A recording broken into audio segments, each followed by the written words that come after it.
Turn 40, the body has less testosterone. That's why I take Nugenix Total T. I've heard about Nugenix. That really works? Since I started taking Nugenix, I'm lifting like when we played for Coach Carter. I feel more energized at work. It's even spiced up things between me and the missus. Are they still giving out complimentary bottles for people to try? Yep, send a text. It's that easy. Text FORCE to 42424 right now for your complimentary bottle of Nugenix Total T. It's the #1 selling testosterone-boosting brand at GNC and Walmart. Do it now, and they'll also send you a bottle of Nugenix Thermo X, their newest, most powerful fat burner ever, absolutely free. Text FORCE to 42424. That's FORCE to 42424. These statements have not been evaluated by the FDA. This product is not intended to diagnose, treat, cure, or prevent any disease. This is Paul Feinbaum. That'll do it for me today. Coming up next, The Drive with Wes Neighbors and Steve Moulton on 97.7 ESPN, The Zone. Atlanta Braves spring training is on from Florida, and this 2025 Brave squad is ready to get after it in Northport. And he waylays this thing way downtown. Swung on a fly ball, deep left center field, heading towards the gap. That is down for a base hit. Acuna hits the bag at third. Here he comes. Michael Harris taking no prisoners. It's a sweep. 97.7 ESPN, The Zone.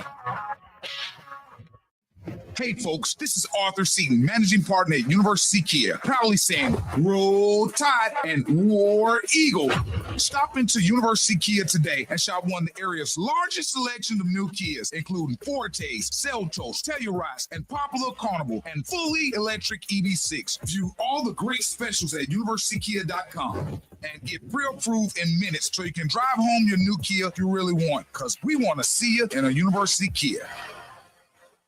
I'm here with Vice President of Mortgage from Bank of Frank Ewing, John Kendall. And John, if you're hearing this commercial right now and you're thinking of getting a new house, boy, oh boy, do you guys have a deal. We do. It's a grant. $25,000 if you're a veteran, $20,000 if you're not a veteran. This can be used for closing costs, down payments. Very simple. All you have to do is give Bank of Frank Ewing a call at 256-507-9180. And how long does this process take? Oh, it takes just a few minutes, maybe 15, 30 minutes on the phone. We'll send you a link and you fill that out in your own time. We'll approve you. Who would not want $25,000 for a new house? John Kendall, give them the phone number and online address one more time. 256-507-9180 or at bankoffrankewing.com. It's Bank of Frank Ewing giving you $25,000 for a new house. Bank of Frank Ewing in Hazel Green is an FDIC insured bank as well as an equal housing lender. NMLS number 446707.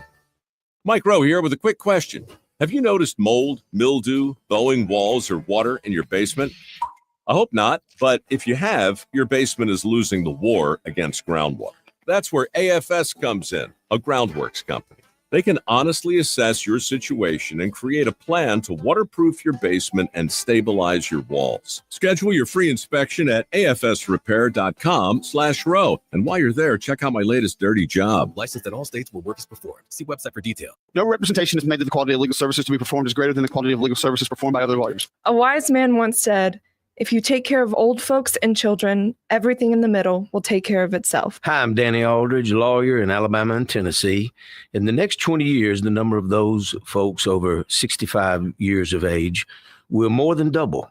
In our golden years, the most important goal is to be treated with dignity and have control over doing what makes you grateful with those you love. At the Aldridge Law Firm and the Legal Town Center, we're dedicated to help you with these goals, and we'll be there when life throws you those inevitable curveballs. Let us assist you with your legal needs, whatever they may be or become. You may reach us by phone at 256-534-3188 or online with Dan at danaldridgelaw.com. Just remember, we're here to help. Whether it's personal injury, wrongful death, fraud and cheat, or estate planning made complete, we're here to help. Our steady diet consists of food and football, and occasionally some baseball and hoops. Did you eat a lot of paint chips when you were a kid? 97.7 ESPN, The Zone. WZZN, Union Grove, Huntsville, Alabama. 97.7 ESPN, The Zone. This hour is brought to you by Woody Anderson Ford, Alabama's F-150 Superstore. Welcome to The Drive with Wes Neighbors and Steve Moulton. Call into the Neighbors Wealth Management Hotline, 256-576-4977. That's how I roll. And I'm not going to drink and drive anymore. That's 256-576-4977. Now, here's Wes and Steve. Welcome, everyone, to this edition of The Drive. And no, I'm not Steve Moulton. So I think we've got the Rocket City Showcase going on, softball, first annual event, big time event, and he's out. He and Scott Tyson right now on our talk radio, WCCN Talk Radio. They are calling UAH in North Georgia, and that should be wrapping up soon. But again, I'm in here for the first hour for Steve Moulton, and we're going to talk to Richard Hendricks at about 5:15, one of the best and the fastest rising college basketball analysts in the SEC, and he's going to talk some SEC hoops with us. We're coming off of that epic Iron Bowl of basketball in Tuscaloosa. Auburn wins that game 94-85. They're the number one team in the country. Alabama slipping to number 4, but still on that 1 seed line. They've got a big game coming up. They will be without Darion Reed. It looks like Nate Oates spoke to the media today.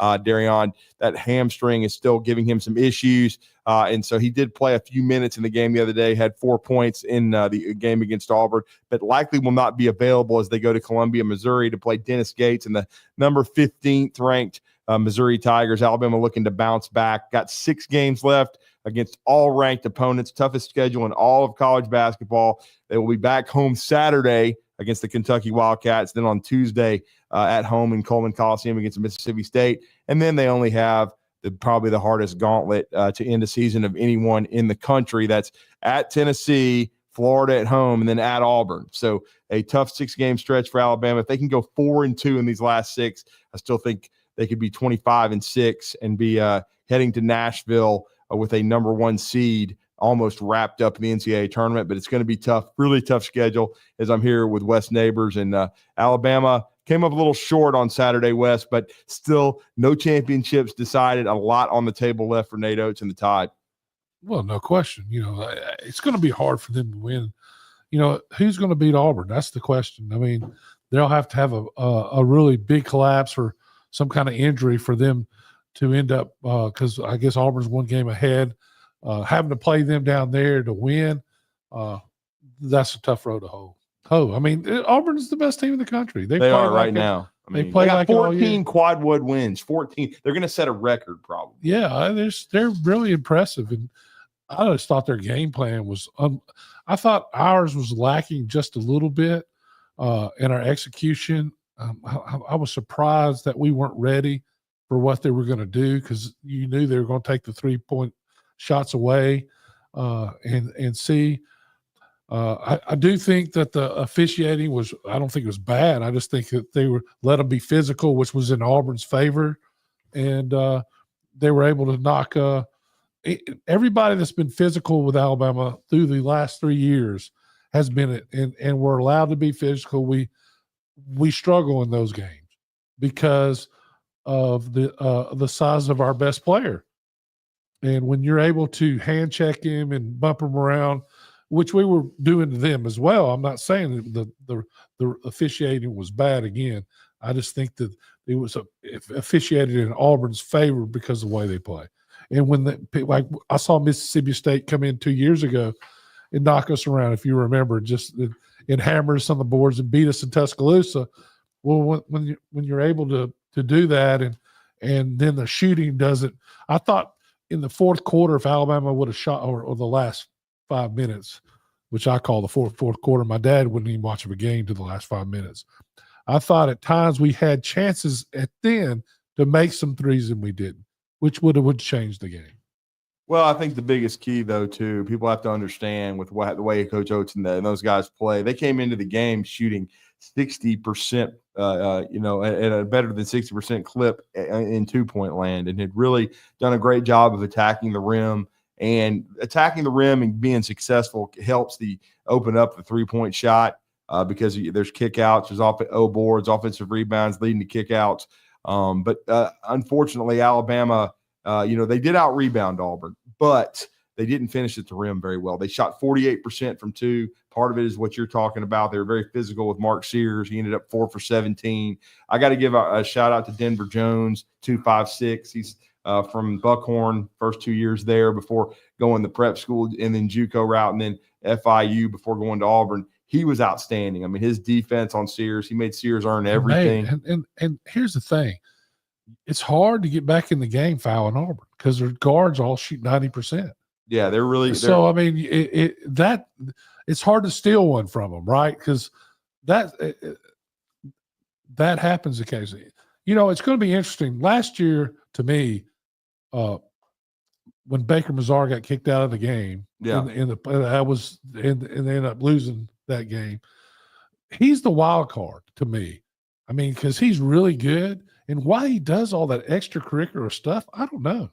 He's just an agitator. I mean, I've said it before. He's like Dennis Rodman, Draymond Green, somebody like that. He's somebody you detest if he's not on your team. If he is, you love him because he gets under people's skin. Alabama has one that does that to a degree in Mohamed Diobate. He doesn't do it as verbally like Chad Baker Mazar. Chad Baker Mazar will talk to anyone. He got into it with some of the Alabama fans. But he's done it at other places as well. But I will say, I thought, you know, the biggest sequences in the game and the reason Auburn won, they came out howitzer. They hit 3 threes, got up 9-0, then got up 14-4. Alabama cut it to 1, but then a big 3 by Chaney Johnson, former UAH Charger, at the end of the half, put Auburn up after a 7-0 run, 42-33. And then they came out of the locker room, and this is where what Natos has been talking about. I asked him about it after the game. Alabama's got to get better coming out of the locker room and starting a half strong. Now, they've done it in a few games, but then there's been some games where it has not clicked, and it didn't click against Auburn. They got down 14 and yet tied it twice in the second half. They certainly counterpunched, but Auburn answered both times, first with a Tahad Pettiford 3 from the wing, and then the other one was Chad Baker Mazar's 3, and then systematically he's a great player. Yeah, they just systematically took Alabama apart from that point forward. And again, I've never heard Coleman as loud as when Alabama tied it twice, but they had to expend a lot of energy doing that. And Auburn is so good. They're old. They've got 10 old dudes that have been either whether they transferred in or they've been like a Dylan Cardwell with the Auburn program the entire way. Who was the most improved player on that team, in my opinion. So they've got guys that have been there. Chris Moore, Simo. But I think Baker Mazzaro continues to get better as well on his basketball. Yeah, and he was a late addition last year, junior college wise, and because of a rule change, he'll likely be back at Auburn next year unless he decides to turn pro. So they just have a really good team over there at Auburn, a special group. And if they avoid, now Jonai has had an ankle injury and certainly a shoulder injury and missed a little bit of time. Unbelievable. But he's a great player, and they were able to manage it. What makes him, in your opinion? I mean, I thought it was a mistake. I mean, I read a scouting report on him. He says that you cannot leave him open for 3 because he'll make a 3. But if you're anywhere near him, he's not going to shoot it. Why do you think we were so far off of him? Well, I think you just had to pick your poison. And I think, because Jonai, he shoots in the 60s as far as from the free throw line. And while he has extended his range, there's no doubt 2 years ago, he did not shoot very many threes, did not make them. He's extended his range because I think he knows that's his ticket to playing in the NBA. But you have to just kind of pick your poison. Auburn, has been a good shooting team, not a great one. But Alabama left them open and they started quickly. Bruce Pearl made that point, and Bruce Pearl has done an amazing job. Well, it was 9-0, and they ended up winning by 9. Yeah, there was a difference in the game with the start. Like you said, when you go on the road and in a crazy environment, the key is to start well and to get off to a quick start, take the crowd out of the game, get your guys confident, and that's certainly what Auburn did. Auburn did an amazing job of that, and we're going to talk about that and more with Richard Hendricks here in a few minutes on the Neighbors Wealth Management Hotline. We're going to get his thoughts on that rivalry, and then we're going to get his where he thinks the SEC is right now. No question about it that it's going to be big, and there's a big weekend coming up because Alabama has a chance to sweep Kentucky, and we know Kentucky's got the richest tradition by far in the SEC basketball wise. Nate Oates has swept Kentucky already. He certainly did in his second season. during that COVID-affected season when Alabama won the first SEC regular season and tournament championships in many a year under Nate Oates. So he's had success against the Wildcats. But again, when you have a chance to sweep Kentucky, it's going to be a golden opportunity for Alabama. But the interesting part is this Alabama team has actually played better on the road than at home. So that's what's going to make the Missouri contest fascinating. And I can't wait to get Richard's thoughts on that as well, because he's in his burgeoning role with the SEC network. He's been traveling around doing games all over the conference, and I want to get his thoughts on Mizzou and kind of how they match up with Alabama, because Missouri has been, along with Vanderbilt, that they've had the two biggest turnarounds in this league this year, because last year Missouri was 0-18. They did not win a conference game. This year they're 8-4, solidly a top 5 seed in the NCAA tournament right now. They're up to 15th in the rankings, and so this is going to be a tough game. What has for been Alabama. the difference in their from year over year? They've flipped their roster over. They're shooting the basketball at a much higher clip than they did a year ago. But I'm going to be interested to let Richard kind of educate us on that, because I haven't seen a ton of Missouri on tape. I've been keeping up with them. Their biggest win, and it's a huge one when you think about the ramifications of it now, is they won at Florida. I mean, Florida is ranked second in the country. They leapfrogged Alabama. They're the only one to win at Auburn. And to go over to Florida and win 84-83 like they did, they had a huge lead. Gators rallied and they had to hold on for dear life. But the bottom line is they got a huge win, and it was probably maybe one of the top 2 to 3 biggest wins for an opponent in the league. Probably Auburn beating Alabama at home, and then that game, and then Florida beating Auburn. That's probably your 3 biggest wins of the season of any. And I guess Arkansas in the Calipari Bowl beating Kentucky, even though I don't think Arkansas ultimately will end up making the tournament. But again, it was a big win for Coach Cal, going back to Kentucky for the first time after leading them for 15 years. But we need to go on our first break here on this edition of The Drive. This is Drew DeArmond and Wes Neighbors. When we come back, Richard Hendrick's going to join us, and we're going to talk some SEC basketball. Stay with us here on this Tuesday. You're listening to The Drive with Wes Neighbors and Steve Moulton on 97.7 ESPN The Zone. Been thinking about what kind of truck you need to pull that big boat or shiny Airstream Classic? I'd like to invite you to feel the torque of an F-150 Power Boost Hybrid. It combines the forces of gas and electric power for over 11,000 pounds of towing muscle. Hey folks, Bobby White back again for Woody Anderson Ford, where you can test drive over 200 new F-150s. And you can save up to $13,500 off MSRP on a 24 XLT 4x4 with the Power Boost engine. Save over $13,000 on F-150 today. On your way to a growing family or already have one? Then a Woody Anderson Ford Expedition is your ticket to ride. Save up to $12,000 off MSRP on a 24 Expedition at Woody Anderson Ford. $12,000 off Expedition. And there's more too. Get up to $8,000 off MSRP on the Agile and Sporty Escape ST line. And with a versatile 2024 Edge, you're looking at up to $10,000 off MSRP only at Woody Anderson Ford. Bring on the savings. I'm Bobby White, and I hope to see you soon. It's an amazing time in our industry. Things are changing so rapidly. With digital signatures and workflow software, we help our customers work from anywhere. This helps you save time and money and upgrade your technology. Like I said, it's an amazing time to watch our customers grow and succeed. Just ask anyone. Hi, this is Wes Neighbors. I'm here with Sam Fleming with Fleming Roofing and Restoration. Sam, tell the folks about Fleming Roofing and Restoration. Hey, Wes. Our company, Fleming Roofing and Restoration, specializes in commercial and residential roofing and repairs. I'm a fifth-generation Huntsvillian, and our family's been doing construction business in Huntsville area since 1965. Sam, what kind of roofs does Fleming Roofing and Restoration do? Our guys are skilled enough. We can come out and address any kind of leaks or issues you might have on your commercial, on your metal roofing, on your shingles. We can do anything, and we can offer you a solution to repair it, or we can replace it. But you guys also do insurance restoration. Our staff has 10 plus years of experience as insurance adjusters, and we really do know the inside and out of the claims process at Fleming Roofing and Restoration. Check out Fleming Roofing and Restoration online at FlemingHSV.com or you can call or text them at 256-651-9440. Hey, Wes, we show up. If hunting and outdoor recreation are your passions, it all starts with the right property. That's where I come in.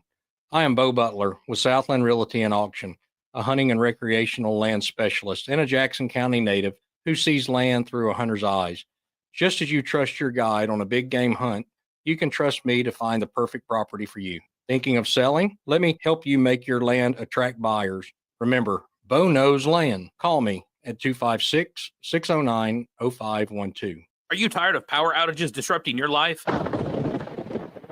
It's time for a Generac standby generator from Current Electrical. Storms may rage outside, but inside your family's powered up. So why choose Current Electrical for your generator needs? 1, we offer a wide range of models to suit every budgeted energy requirement. 2, our project managers handle every step of the process: power, gas, permitting, and inspections. 3, our certified technicians install your generator with precision, ensuring peace of mind. Don't wait for the next blackout. Call 256-880-1880 or visit us online at jetsuperstore.com. This segment of The Drive is brought to you by Woody Anderson Ford, located online at WoodyAndersonFord.com with 2 locations, Hughes Road in Madison and Jordan Lane in Huntsville.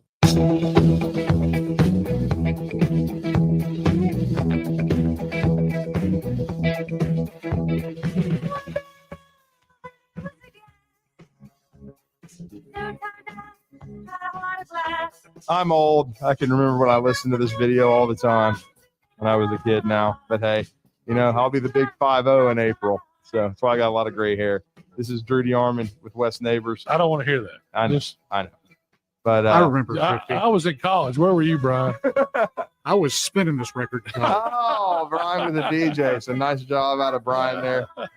Beginning of the end. As we are kept me from getting a real job. Being nostalgic here in this part of the show, but we are going to go out to the Neighbors Wealth Management Hotline.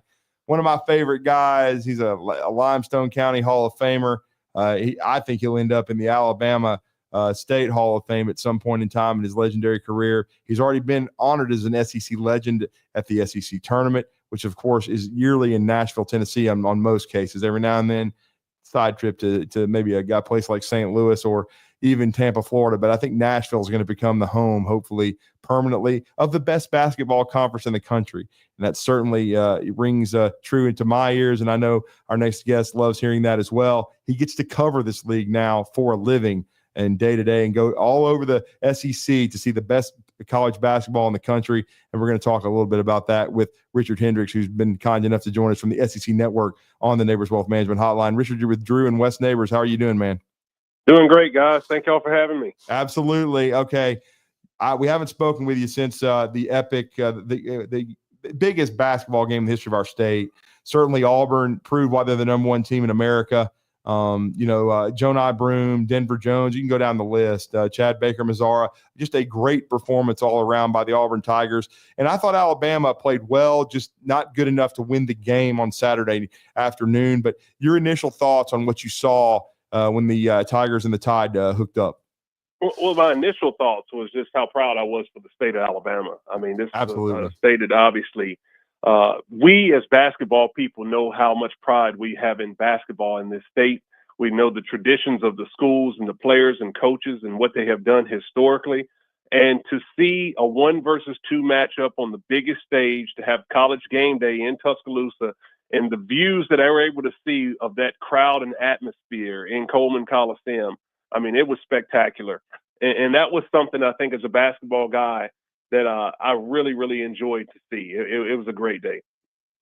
No question. And you got to tip your hat to Auburn, the number one team in the country right now. They've got 14 quad-wood wins. They may set a record for our all-time wins. And if you go now, they've got 6 games left, just like Alabama, but they've got a 3-game homestand starting with Arkansas on Wednesday. And then, they've got a chance to finish this strong. I know they do have a difficult 3-game stretch, a couple of them on the road against Texas A&M being one of them that'll be somewhat tricky. But they're going to be favored in every game. If they go, 17-1, 16-2, down the stretch, and they're going to be the number 1 overall national seed with ease.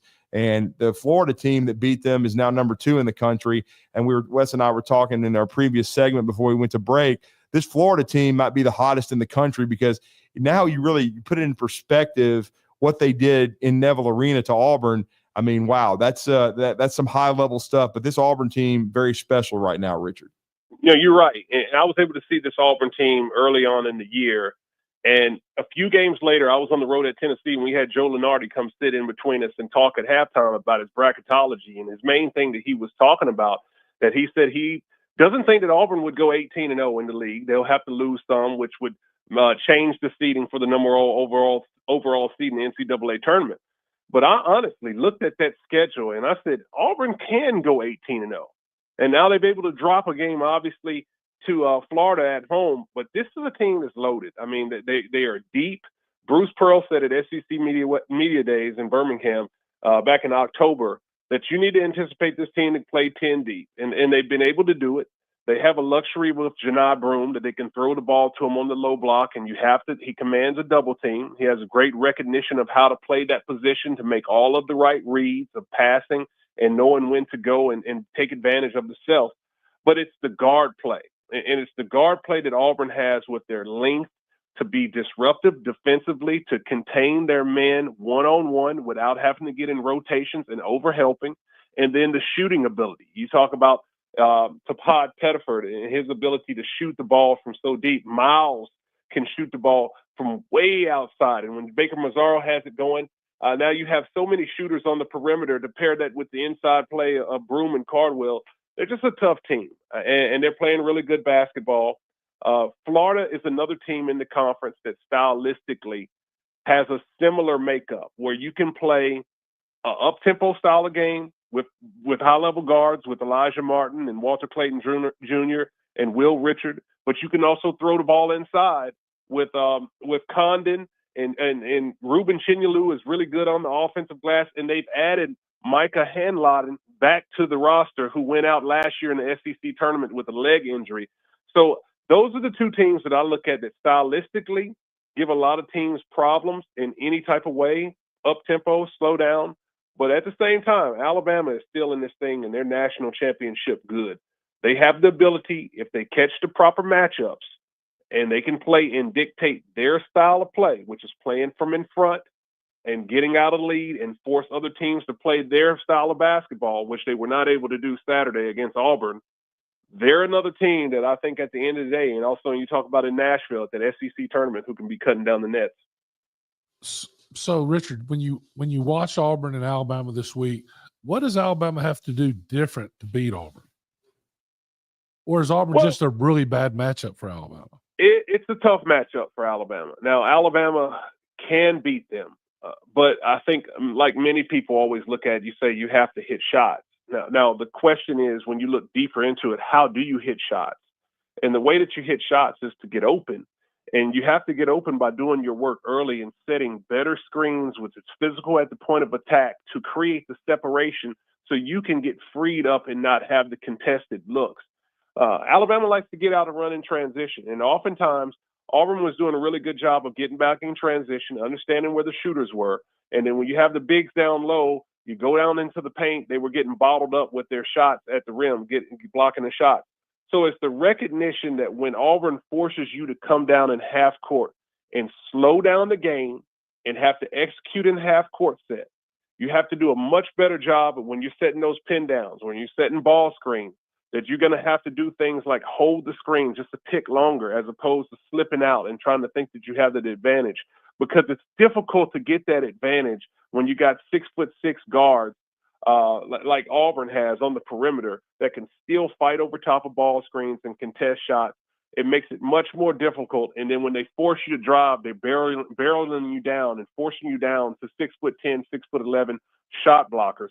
So it's tough, but you have to be able to play from in front, and you have to be able to execute in the half court set. And that's all about the discipline of setting good screens and having good spacing.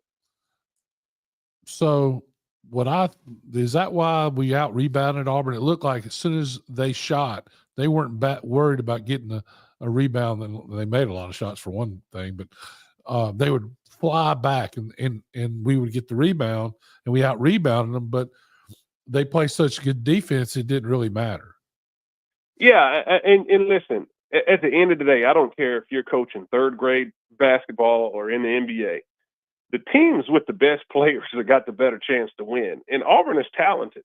Now, Alabama is supremely talented as well. And there's not too many other teams that I see in college basketball that have the personnel that can go toe-to-toe with Alabama when they're playing their style. But that's what I'm saying when you're playing a team as this Auburn or Florida that has the personnel, really good athletic guards that have length, bigs that can protect the rim on the inside, and also players on the offensive side that have the IQ and the experience to play in the half-court set to make it a complementary game where they can flow from offense to defense and control the tone. If they can do that with their personnel, then you make it difficult on any team, and that's what Alabama has a challenge with. But outside of a handful of teams in all of college basketball, as you've seen with the results of this season and Alabama's record this year, it's very hard to control them. And Alabama did not shoot the ball well, and they had the game tied up late in the ball game. But it was just the clutch plays of Auburn's veteran players and the experience coming through in those tough environments to get it done down the stretch. But Alabama can most definitely get it done.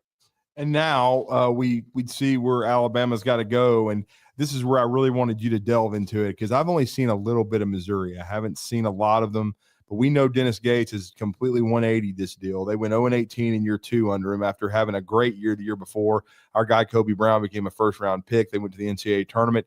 Last year, though, they had to their roster didn't fit. I think he and his staff admitted they just didn't get it right. They obviously have tweaked some things. They were ranked number 15 in the country. They just won at Georgia this past Saturday, 87-74. So just let us know about this matchup. This is a big game for Alabama. They bounced back the last time they lost a home game to Ole Miss and went on a run, and that started in Rupp Arena. But talk about the trip to Columbia, Missouri, and they'll be, looks like, without Darion Reed. Still got a hamstring situation, Richard. But how do you see this matchup, Alabama and Missouri? Well, Dennis Gates, first off, is the master motivator. He understands how to get his players to play at their best. In his first year at Mizzou, he inherited Kobe Brown, who we all know was a really good player, and he elevated his game to being a first-round pick into the NBA draft. But most of his players came over with him by way of the transfer portal, even a few of them, Demoy Hodge coming over from Cleveland State and transferring with him.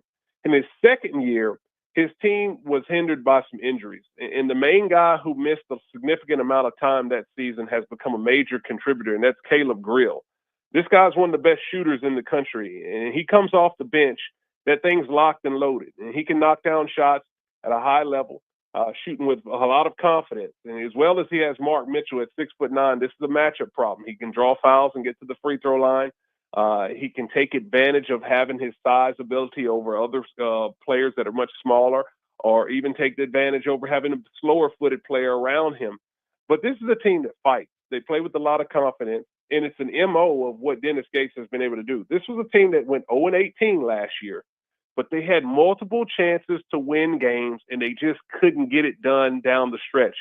This year, it's been something that's clicked about them, that they've been able to finish off the deals. And they have a really good home court environment, a nice gym and this crowd support in Columbia.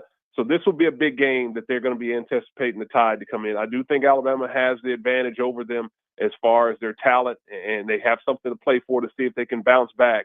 But this will be a major challenge for Alabama on the road. No question about that. And it's going to be a big one. And then we have Auburn. They've had as tough a schedule as anyone. I think when it's all said and done in the regular season, the number 1 and number 2 strength of schedule will probably be Auburn and then Alabama. They both played, or maybe the vice versa, but they're going to have the top 2, I think, strength of schedule. But Auburn right now, for them, I think this 3-game homestand coming up, it comes at a good time for them, because they've got a chance to go on a run and almost tie up the number 1 overall national seed if they can get these done. Now, I mentioned it. They've got a little bit of a tough stretch in the last 3 games, but they've got 3 coming up in Neville Arena, and we know how tough they are, starting with Arkansas. And this is a big game for Coach Cal. I mean, they're kind of condition critical. I don't think they're on the right side of the bubble right now, and I don't anticipate them making the tournament. But if they want any chance, they got to win this game. But I see this as a tall order. Auburn's going to be tough to beat in these next 3 games. Most definitely, and Arkansas is a team that has some talent. They don't have any shooting ability, But as far as athleticism and size, they can go pretty deep and make things difficult for teams. Physical team that can defend. They'll have to be motivated and find something within. This Auburn team, as you mentioned, playing so strong, playing connected. You still have to watch out for how do you bounce back after a big emotional win like Alabama. This game seemed as if the magnitude was so large that it's almost like a championship level game, but there's a lot of basketball left to play. If Auburn can continue to play in the regular season like they played on Saturday, a team that looked like they're on a mission, and a team that quite frankly has looked like they've been on a mission all season long after the first round exit last year to Yale in the NCAA tournament, then you're going to have a tough team to beat. But in this season, 6 games left in the SEC play, you have 3 games in the SEC tournament, and then obviously 6 to win a national championship. There's a lot of basketball left, and this is the point in time in the season when players have to really lock in mentally. You get into springtime and everybody starts thinking about their future. Am I going to transfer to another school? Am I going to enter the NBA draft? What's my draft positioning going to look like? But in order to get something done and cut down the nets, you have to stay locked in and focused on the team throughout the duration. And if Auburn can do that, I don't know who can stop them. You're right. I mean, it's going to be very, very difficult because, again, they have Arkansas, then they got Georgia at home, and then Ole Miss. Ole Miss is a very talented team, but that's going to be Neville Arena. It's going to be a crazy environment. Then they go to Rupp. But as we've seen, Kentucky has kind of struggled at home at times. But, again, this is a very, very difficult league. What are the matchups that are kind of interesting to you this week, though, Richard? And where will you be? I know they've been taking you all over the league. You've been getting a chance to see some of the best environments in the Southeastern Conference. What is your assignments this week, and what are you looking forward to? Well, I'm off midweek. So midweek, if the weather would cooperate, I'll be out there on a baseball field coaching some youth sports. I got to do that. That's my number one. I'm the pitcher. So I got to focus Coach on pitch. always throwing. There we I go. gotta throw the strikes. I can't have parents coming down on me for striking their kids out. Have you hit your own kid yet with a ball?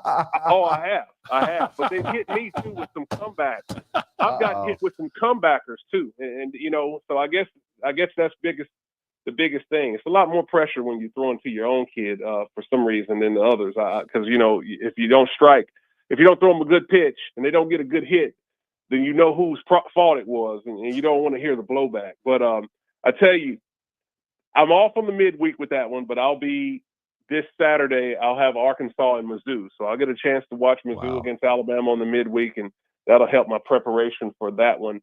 But yeah, the Arkansas team, they have a good team, but they got to really get some things going on the shooting aspect. But it's a lot of good ball in the SEC. It's been a lot of fun watching all the games.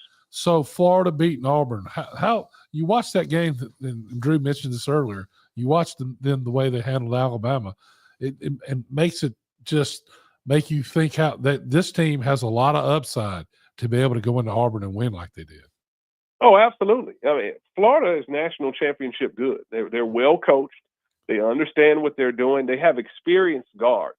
In order to win in college basketball, it's really got to come down to your guard play. And Walter Clayton Jr., Elijah Martin, and you throw Will Richard in there. Those 3 guards are experienced. They're versatile as far as playing on the outside and driving it to the basket. They're strong, and they're competitors. A couple of them have football playing backgrounds, Clayton and Elijah Martin. And you can just see with their physicality in which that they're able to play and the competitiveness that they have on every single possession, it's really something to marvel. And when you have that type of level of confidence that those guards have, it doesn't surprise me that they can go into the jungle and get it done. But the only reason that Florida has not been ranked as high as the other teams is because they haven't had the high strength of schedule in the non-conference as the other teams. And I want to say they were undefeated or close to undefeated when you moved into conference play, but they did not have the high-level non-conference wins to get them the high ranking. But that's a team that's a legitimate national championship contender, and I think people are starting to really see their true class. And now I know that they've been without him since he had the severe ankle injury. But if they get Alex Condon back, he played so well against Auburn as well, the Australian. They're going to be even deeper. So that game with Alabama coming up It'll be Alabama's last home game of the regular season, Richard. It can be argued that game right there may be for a 1 seed. It definitely can. And listen, I know everybody's looking at the last 6 games that Alabama has, and they're all ranked, and everyone's looking for the gimme, and there's not one. Alabama still has enough talent to honestly win all of them. Wow. You're in tough situations. You have to go on the road, as you mentioned. I think Tennessee, have to go to Tennessee, have to finish up at Auburn. But Alabama has the ability and the talent to win those games, and they've been playing really well on the road. So let's make no mistake about it. When you look at these games where they've obviously dropped the last one, and maybe the fan base might be a little bit concerned about the last of the season, but this is a team that was preseason picked to win the whole thing, and they have the talent to do so. It's just a matter of, can you defend consistently for 40 minutes, and offensively, can you clean up some things where you can get the shooting percentages up a little bit higher? But you have the personnel to do so, and you have the personnel to do it defensively. It's just a matter of executing, and that was a situation that you only saw that got them in the last game against Auburn. The pick and roll defense, the drop coverage, allowing the open shots early on in the game against Auburn without having contests. Those type of lapses that they made, when you make those and you're not able to defend consistently throughout the course of the game, that catches up to you, and you spend a lot of energy trying to play catch up, and you're not able to finish it off against good teams. So, as far as Alabama, who do you think is the most improved player so far from the first of the year to now? Oh, from the first of the year to now, well, I think the easy answer is probably Mo Diabate. I think a guy who everyone knows as a tough-nosed, energy-type player in the past. You have seen that he has been able to show a much improved level of skill in recent games. I think he had a 20-point outing in a recent game, hit a few three-pointers. Against Texas, yep. Yeah, against Texas. The Mississippi State game he had on the road, he showed a lot of skill set, driving to the basket, hit some big free throws down the clutch of the game, and also the tough rebound, or the offensive rebound to kind of ice the game away. I think he's a player that I think everybody looked at as a little bit of a rugged guy who's a change up in the rotation to come in and solve the game when it's not being played in a finesse fashion, and allow him to come in there and mix it up and get it done. But he's been able to add some skills, some finesse, some isolation post up, as well as defensively, his rim protection and being able to switch on the perimeter and lock players up. I think he's got to be the guy that's been most improved. Aiden Holloway is another one. I think coming from Auburn, it might not have been the fit for him. Confidence might not have been what it needed to be when he was playing for the Tigers, but you see now as the season keeps going, he is headed in the upward direction, shooting the ball extremely well with a lot of confidence. I think last game that he had against Auburn, I think obviously a lot of emotions in that game, and maybe didn't play as much as he did and got into the foul situation with 4 in the game. But he's playing really good basketball. And Youngblood, it's just been a matter of him coming off the injury as we've been able to see him show his class. He was a really good player last year at South Florida that I was able to see up close and personal in that league. And he's starting to show his ability as well. Well, Richard Henry, this is why he's one of the fastest rising college basketball analysts in the country. Love hearing him on the SEC network. Also, he's done a lot of work for the Crimson Tide Sports Network as well, especially with Christy Curry and the ladies program, who had a monumental win over Texas A&M last night in Coleman Coliseum as they look to potentially be a host for the first time since the Rick Moody era in the first 2 rounds of the NCAA tournament. But certainly, Richard, safe travels to Fayetteville for the game against Missouri this weekend. Enjoy the baseball. Good luck to your son on the diamond here in the middle of the week there. But always enjoy catching up with you, man. Continued success, and we look forward to hearing your call on Saturday as John Calipari needs that win over Mizzou to continue to be in NCAA tournament contention. It definitely does. Thank you guys so much, and appreciate the shout out for Christy Curry and the Alabama women's program. That's a team I've been calling for a couple of years, and now she's got them in the top 25. I won by 39 points last night on a national televised game, SEC Network. Her team plays really good ball. Sarah Ashley Barker is a big-time player from the state. that people need to check out watching, alongside with Leah Nye, who's a great shooter, and Zay Green. They have 3 guards that are really fun to watch, and that team deserves a lot more attention and a lot more people to be in the seats to watch those games. So big shout out to Christy Curry and the women's side. No doubt. Well, Richard, thanks, man. We appreciate your time. Thank you, guys. And Wes, Leah Nye, she grew up in Huntsville before she moved. Well, Barker's daughter. I watched her. She went to Georgia at the beginning. Yeah. Came to Alabama. He's happy as a lark. I was sitting at the state tournament with your favorite person, Coach Colley. Yeah. And we sat there and he goes, "Hey man, I just tell you, of the Barker kids, she's the dog. Yeah. She's got it." Well, and I'm gonna tell you, he was right. He's one of the most underrated players in Alabama history is Jay Barker. Yeah, no doubt. He was a true winner. Go watch the Georgia game. He looked like Joe Namath in the game. He did. Todrick Malone put on a show. Yes, it was a great game. And the safeties were Kirby Smart and Will Muschamp. Yeah, that even make even better watching them chasing Alabama like they still doing. Yeah, absolutely. They're still doing that 30 years later. Michael Proctor with the game winner, 29-28. I did cry. But it was that was the cup game. Yeah. Remember that was when they first started throwing cups everywhere. 1994, brother. Yep. It was Jay Barker's breakout. But no doubt. But we're going to go on a break. When we come back, I'm through pinch hitting. Steve Moulton will be back in the hot seat. Got to catch a bus, everybody. You're listening to The Drive with Wes Neighbors and Steve Moulton on 97.7 ESPN The Zone.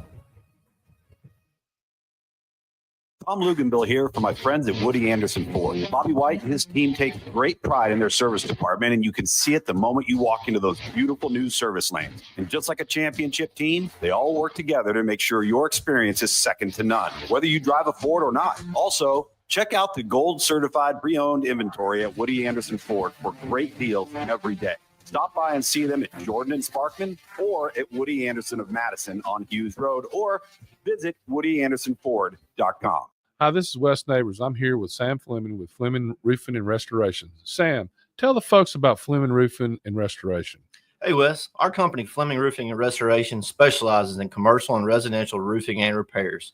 I'm a fifth-generation Huntsvillian, and our family's been doing construction business in Huntsville area since 1965. Sam, what kind of roofs does Fleming Roofing and Restoration do? Our guys are skilled enough. We can come out and address any kind of leaks or issues you might have on your commercial, on your metal roofing, on your shingles. We can do anything, and we can offer you a solution to repair it, or we can replace it. But you guys also do insurance restoration. Our staff has 10 plus years of experience as insurance adjusters, and we really do know the inside and out of the claims process at Fleming Roofing and Restoration. Check out Fleming Roofing and Restoration online at FlemingHSV.com, or you can call or text them at 256-651-9440. Hey, Wes, we show up.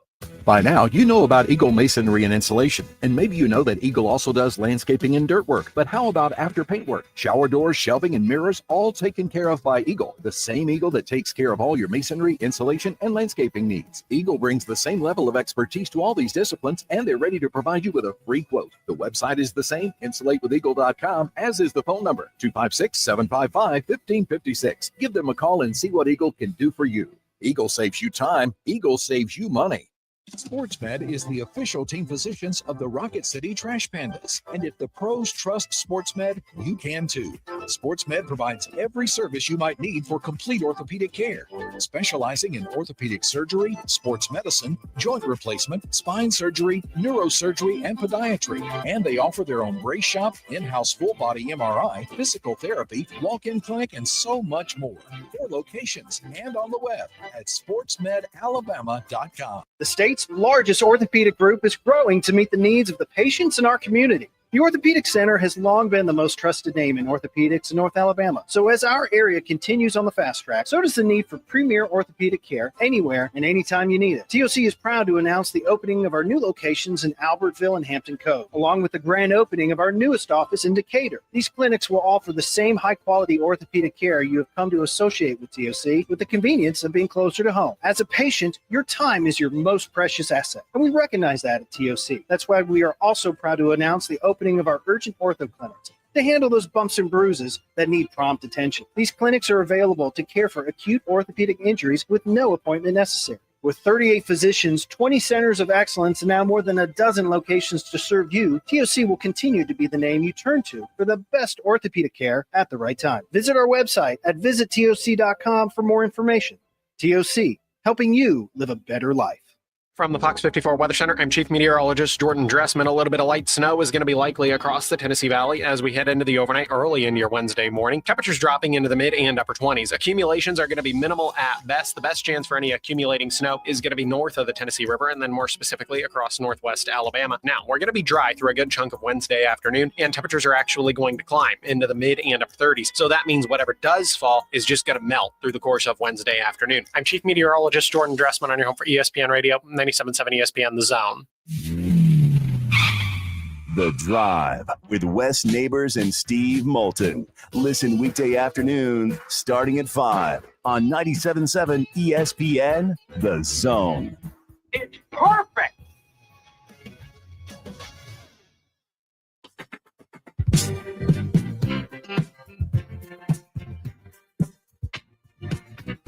I really felt like calling y'all on my way in from 565, giving you my Les Nessman. Your traffic report? Yeah, that's right. My traffic report from, by the way, there is a lot of traffic. And thankfully, I was going against the stream as nonetheless, I really appreciate Drew DeArmond filling in for about 45 minutes. It's always good to see you, West Neighbors. Your lucky day again. Clearly.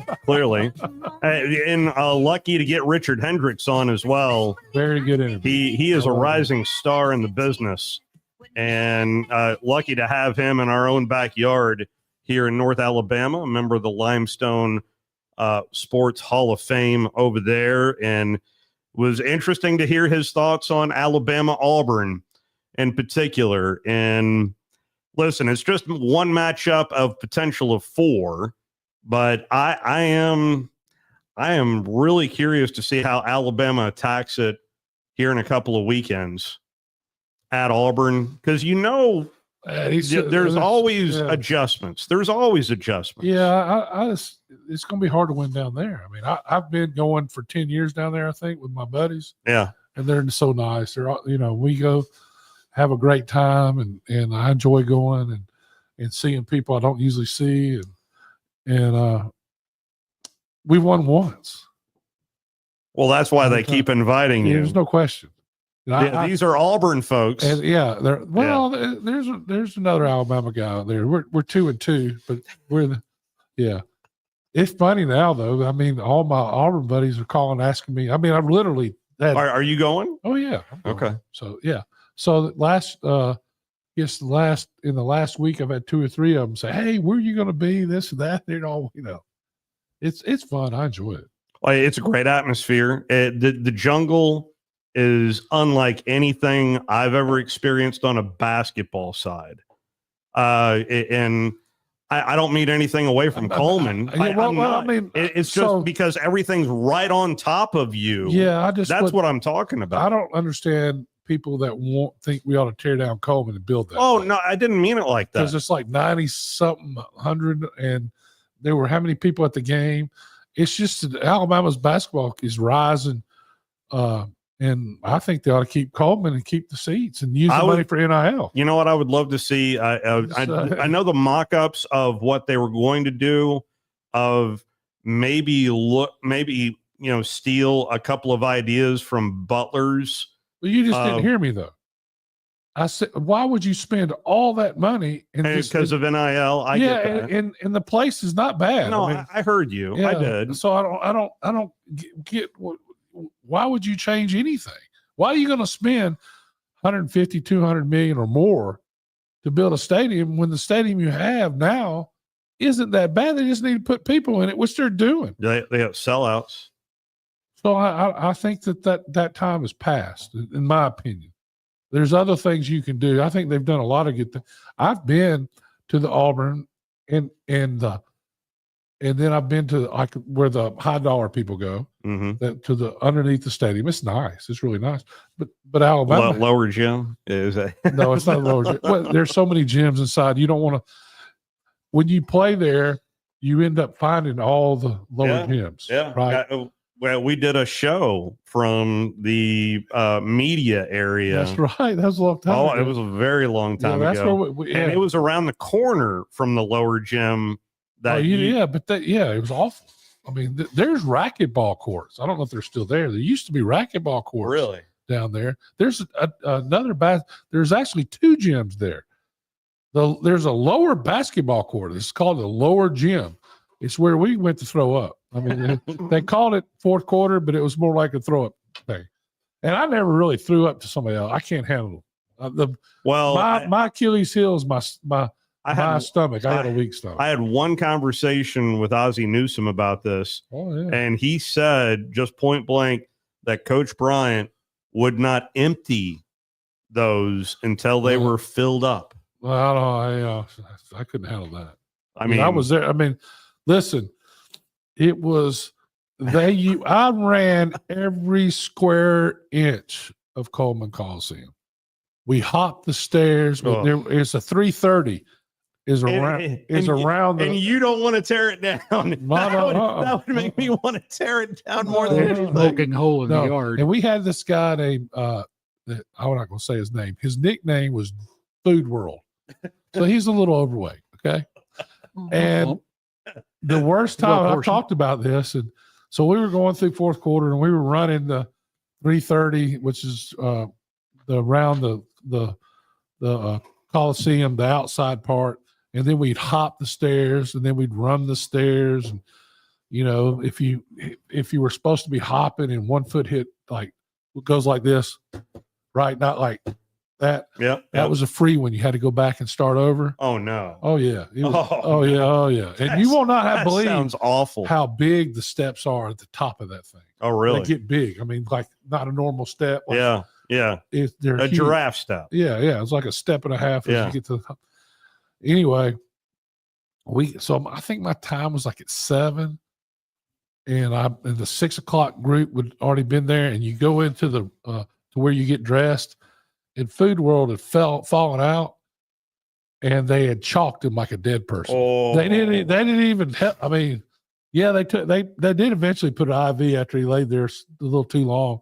This was it was a different time. It was a different time. So you're saying the chalk outline maybe a bit too it was far. mentally. I mean, so it mentally messed with a lot of people. I took the attitude that if Food World lived, I'd be fine. I always had a little different attitude to get through things, Well, but there you go. You've got them. You've got this of Coleman College. So what they do, Brian, they'd be running around there, and the guys that were leaders would say, "Hey, they can kill you, but they can't eat you." That was the saying. that was the motto. That was the motto. They can kill you, but they can't eat you. Right. That's kind of my point, though. I mean, you've got a lot of nostalgia there. Yeah. That's part of the ethos of it. Stitch that on a pillow, right? Yeah, I mean, I was not allowed to go to any basketball games in 1989 at Pete Matthews Coliseum at Jacksonville State. Yeah. Because anytime I was in the building, they'd lose. They literally banned me from the building. You got to become an Auburn fan. I'm not. I was. You could go with us. There was a whole season I wasn't allowed to watch.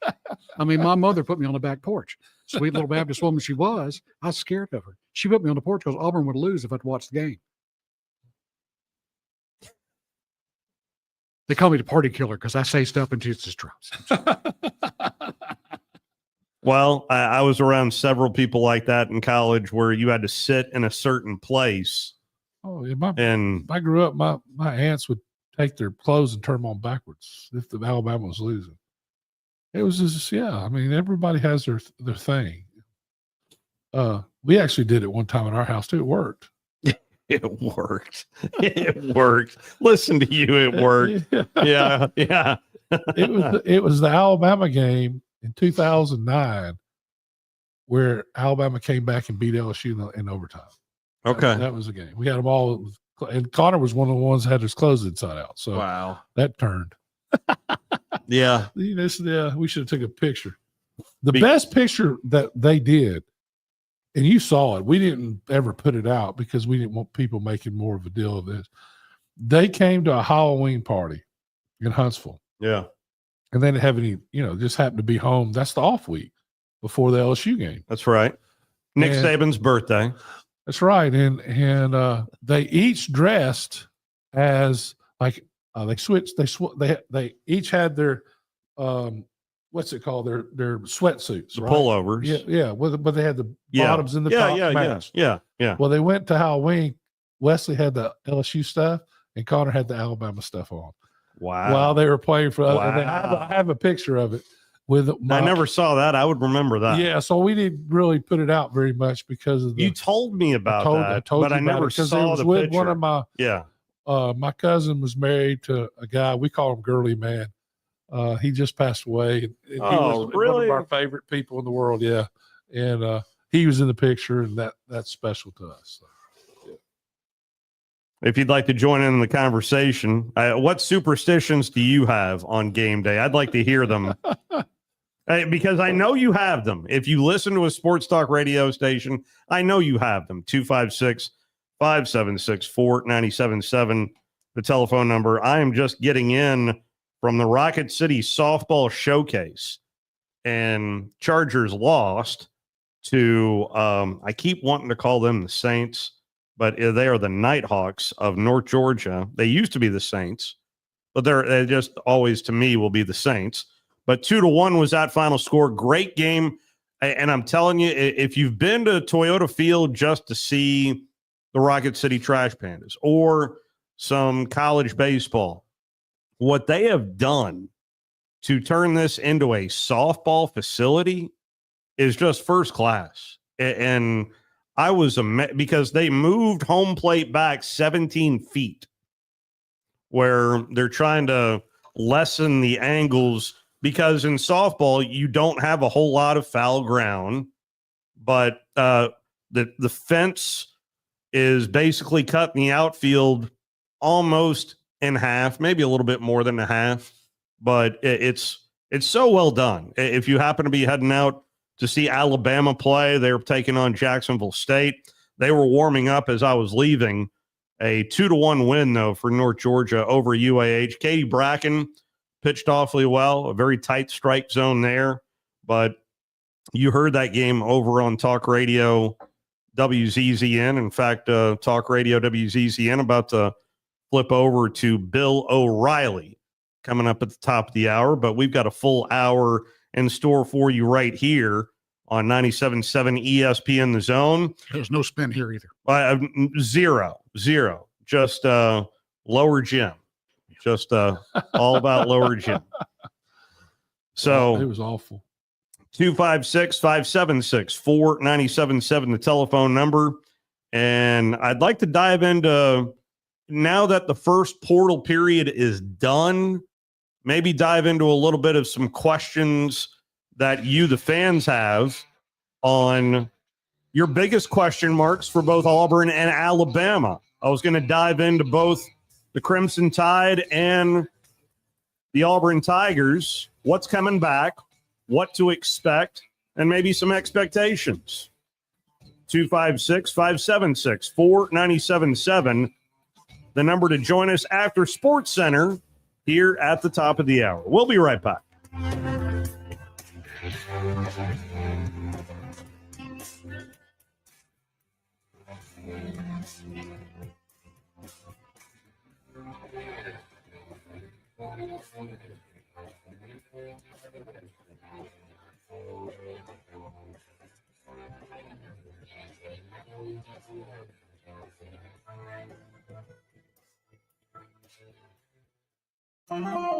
Been thinking about what kind of truck you need to pull that big boat or shiny Airstream Classic? I'd like to invite you to feel the torque of an F-150 Power Boost Hybrid. It combines the forces of gas and electric power for over 11,000 pounds of towing muscle. Hey folks, Bobby White back again for Woody Anderson Ford, where you can test drive over 200 new F-150s. And you can save up to $13,500 off MSRP on a 24 XLT 4x4 with the Power Boost engine. Save over $13,000 on F-150 today. On your way to a growing family or already have one? Then a Woody Anderson Ford Expedition is your ticket to ride. Save up to $12,000 off MSRP on a 24 Expedition at Woody Anderson Ford. 12 grand off Expedition.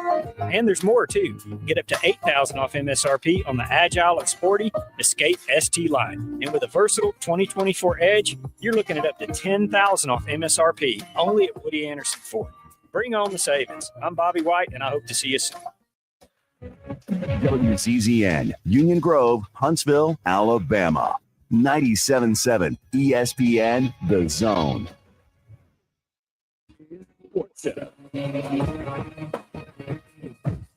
I'm Nick DeLuca. Good night of college basketball begins in the Big East. Important matchup for UConn and Villanova, separated by a couple games in the middle of the conference and on the bubble for the NCAA tournament. In a tight one early, 2018 Wildcats, 7:33 to go in the first half. Eric Dixon leading the way for Nova, 7 points on 2 of 6 from the field. Liam McNeely has 4, solo ball with 5 for UConn, who are minus 8.5 on ESPN Bet tonight. Number 2, Florida tipping off against Oklahoma in a matter of moments. Gators have won 4 straight, are putting themselves in title contention. ESPN college basketball analyst Seth Greenberg really likes Florida's offense. Walker Clayton, explosive off the bounce, deep range. They beat you in transition. They beat you on the glass. Clayton is a hard matchup because his ability to stretch the defense and also play up the bounce. He's a terrific cutter.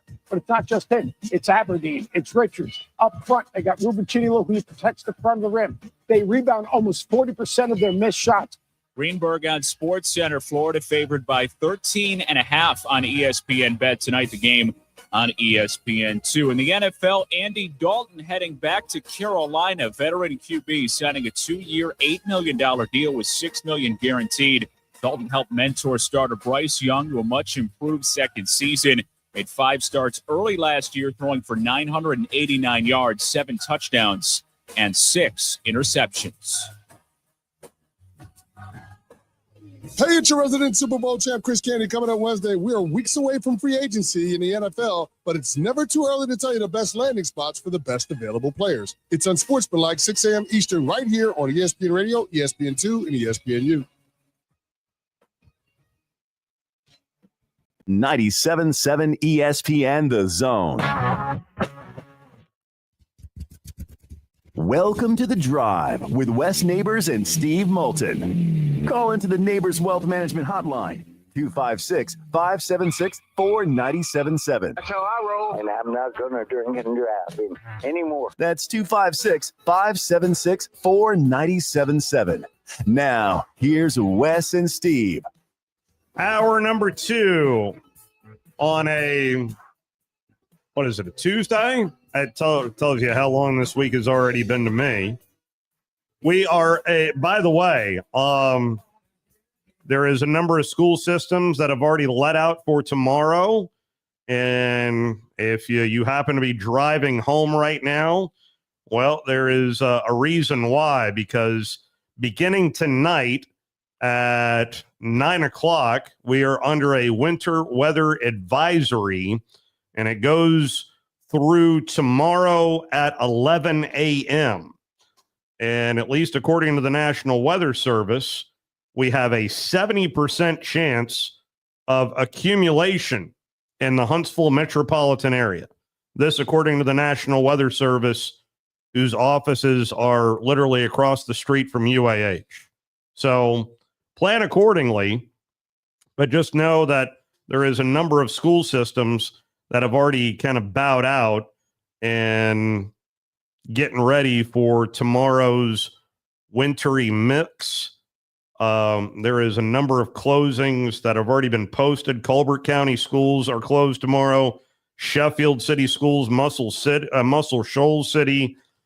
Let's see here. Let me scroll over to Limestone County. Athens City Schools will be on an e-learning day tomorrow. Madison County is Huntsville City Schools will be closed tomorrow. Madison County school systems closed for all students and staff tomorrow. Madison City Schools will be closed. UAH is transitioning to a remote operations day tomorrow. Likewise for Westminster Christian Academy. Westminster Christian Academy, both campuses will be closed. And I'll try to keep you up to date on that. Gunnersville City Schools will operate on a 2-hour delay. Marshall County Schools are also operating on a 2-hour delay. Arab City Schools are operating on a 2-hour delay as well tomorrow morning. That's what we know. Anyway, I've been out at Toyota Field, which is now a softball showcase. Alabama and Jacksonville State getting ready to square off. These games moved up and was initially scheduled for tomorrow, but moved up because of the weather.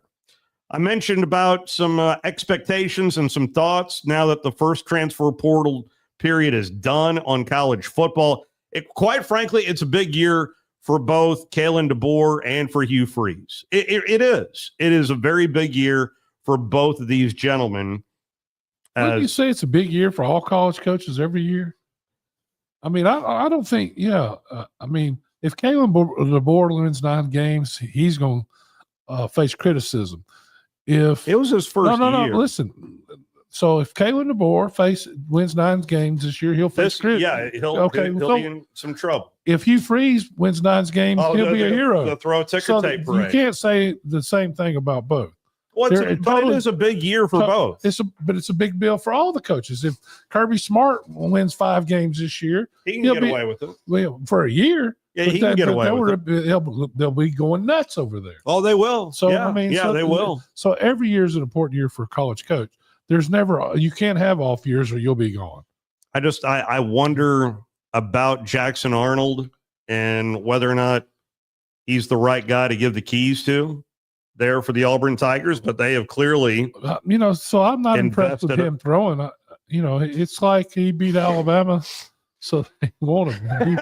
He Freeze beat Alabama. Is that the job resume down there on the Plains? I don't know if it is or not. It just seems that way in these circumstances. I thought there were a lot better quarterbacks than Jackson Arnold. Tommy, my apologies. Give us a ring back at 256-5764. 97.7 is the telephone number. I'm more intrigued to get your thoughts on the Alabama quarterback position. How many quarterbacks do you think will be battling for this starting quarterback position? And do you think we're going to get an answer this spring? Well, I think it's the backup from last year's to his to lose. And 100%. Yeah, I think he'll be far and ahead of everybody. The guy has talent. I mean, first of all, he's not Jalen Milroe as far as running the ball. I wonder how many Bama fans just very athletic. Thank God it's not Jalen Milroe. Well, I mean, I don't know. It's just, same amount that probably said that the Georgia quarterback, they're happy he's gone. It's just the best player on the team, on every team, is the second string quarterback. Backup, yeah, it's always been Don that way. Strock syndrome. Yeah, I mean, Don Strock. Actually, I hung out with Don Strock after a practice one time. I was with Mike Shula. The Dolphins were over at Atlanta camp. Yeah, he was smoking cigarettes and drinking beer right after practice. Yeah. That was to me. That was something, coming from Coach Bryant's locker room not long before that to that was very interesting. Opened my eyes, that's for sure. So there's just a lot, I mean, to unpack. ESPN, when is this? This came out 11 hours ago from ESPN. Alabama football will enter the 2025 season in hopes of bouncing back from a disappointing 2024. Well, Swallow that sense. Well, there. I mean, yeah. So that's what my whole point is. You can't say to me those two have totally different goals. Although I'm sure team goals will be different. I mean, your team goals always have to be lofty goals because if you don't dream it, it'll never happen. And listen, I think Auburn will be better. I really do. But the question for Auburn, my question is they'll have playmakers, but will they have it seems like we say this every year, will they have the offensive line to be able to be competitive in every game? And I'm not sure that's been answered. But with NIL, That's the thing. You really don't. I don't know. It's hard to make any.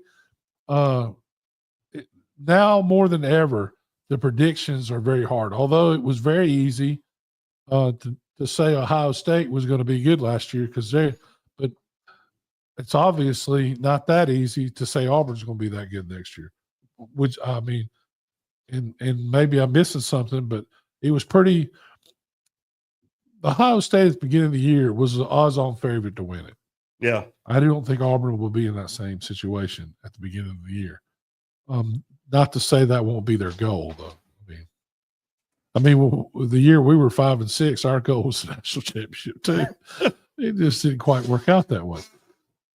I mean, but and I talk about that year a lot because the next year we won every game in the fourth quarter, and we were 10-2-1.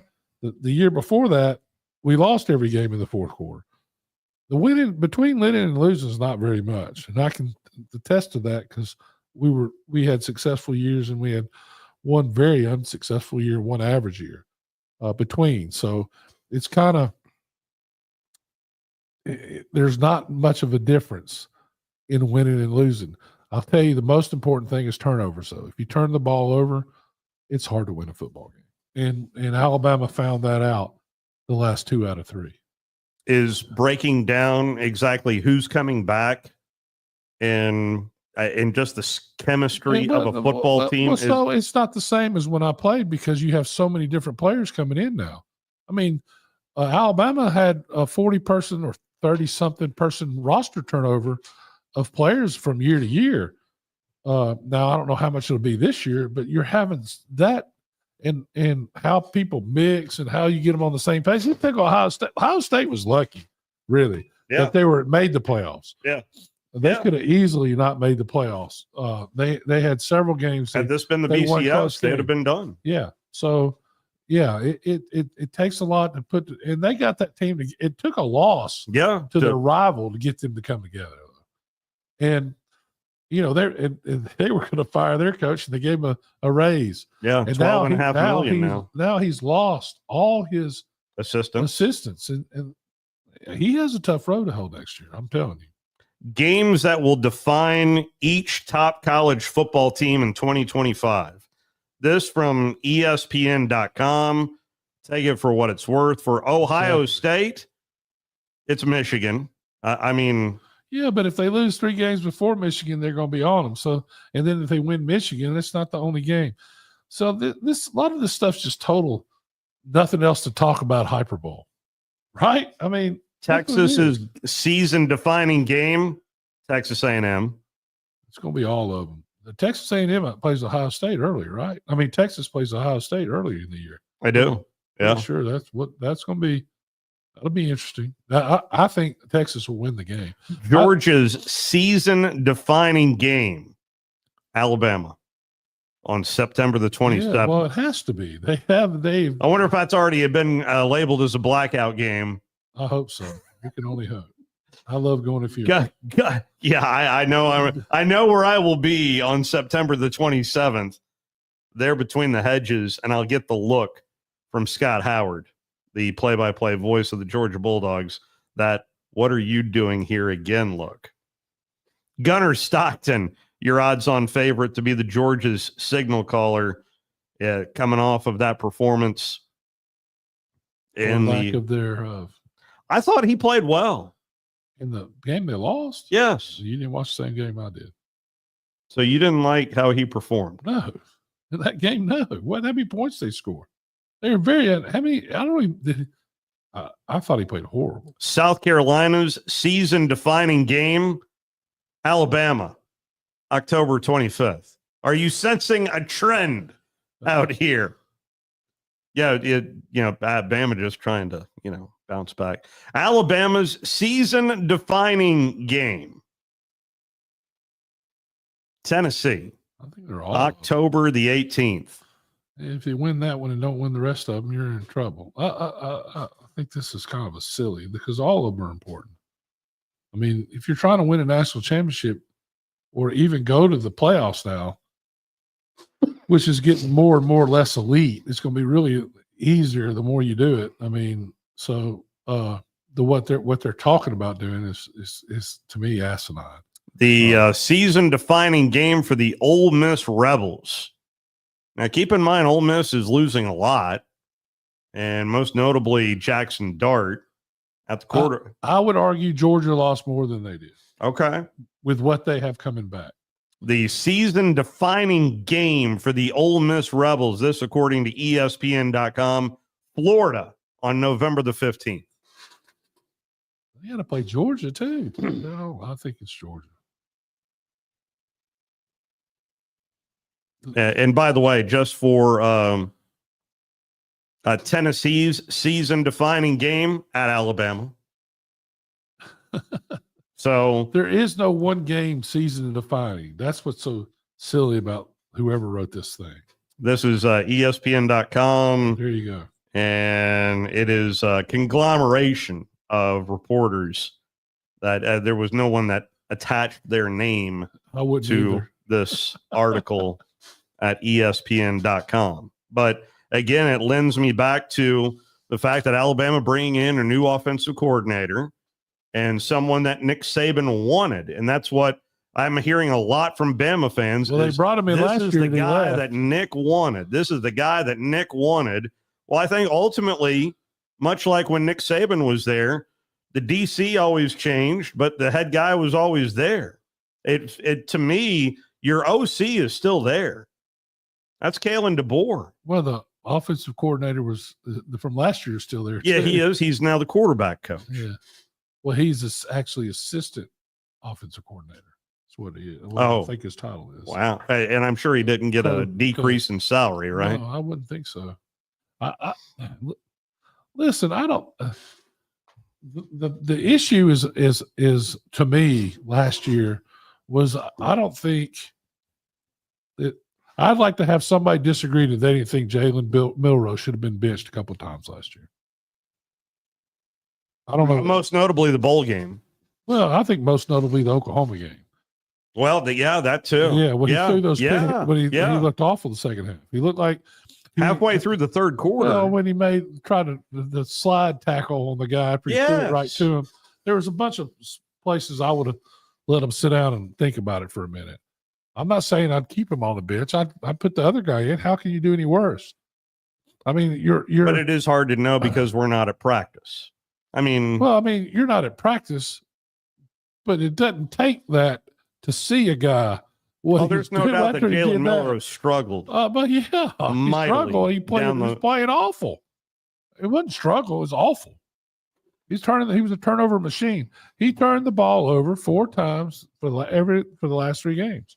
And I think if you pull him out when he threw that awful pick in that game. I mean, if you really want to go back, the Oklahoma game, the Auburn game, and the Michigan game, that was as bad of a finish as you'll see. Yeah, no question. And it really kind of for you Auburn fans out there, I would highlight this to you of just how bad your team played as well. 4 turnovers. 4 turnovers. Well, yeah, that's the only reason Alabama was able to win. If Auburn would have played it closer to the vest, I think they'd had a chance to win that game. But, they didn't. So Auburn's problem is up front. Now, the defensive line was better. And the defense it was the back end that struggled last year. That's right. And when they couldn't get pressure on the quarterback, then it was ugly. I mean, they didn't necessarily throw it deep every time, but there were people wide open everywhere. It's pick and choose. That's where they got to get better on defense. On offense, they were inconsistent up front. And, you got to question the play call. And I thought they had one of the best backs in the conference, and they didn't give them the ball enough. And then the games they did, they won. So I'd look for they could have easily beat Oklahoma. Illegal man downfield. By the way. It wasn't just that, though. It was all the turnovers. I mean, they throw a pick 6. I'll have you know that tomorrow we are at Baumhauer's Victory Grill, and That's reason enough to tune in tomorrow as well as come by. But it says right here, this is as of 2:00 today. Steve Shaw says, call me at 5:00 tomorrow. I am good to go. So Steve Shaw is confirmed. And I told him right up above here, we have a lot to discuss. And he said, I'm here and give me a call. And we'll see. So Steve Shaw confirmed here on my phone, 2:00 today, that he is going to join us right out of the gate. And we've got a lot to discuss because it is a rule changing year, but we'll get to that here in a minute. But the wording of this article from ESPN.com, just beautiful. As I initially went into it here with Wes, 2025 is a big year for Kalen DeBoer, writes the article from ESPN.com. Missing the playoffs for a second straight year would not bode well for DeBoer's support and the fan base. Thank you, Captain Obvious. He'll be on the hot seat heading into the 26th season if the Crimson Tide falls short again. Alabama is ranked 12th in the way too early top 25. ESPN believes that the game ultimately make or break the season and its home matchup in the third Saturday in October with Tennessee. Alabama lost to Tennessee 24-17 in Knoxville last year. If they want to make a playoff run, they can't afford a home loss to the Tennessee Volunteers. Alabama's road schedule looks like this, with road games at Florida State, at Georgia, at Mizzou, at South Carolina is very interesting. And, of course, I think Nick Saban put it best when he mentioned the voodoo down on the plains, that there strange stuff happens down at Jordan-Hare. And this is one of those years here in 25. Well, there are a lot of things, strange things that happened, but the last two things were strange. Were in Alabama's favor. Yeah, they won both. They Alabama's beaten Auburn 5 years in a row, which they hadn't done in a long time. And so, I mean, there have all the games down there though have been pretty strange. There have been strange things happen for both schools. Yeah.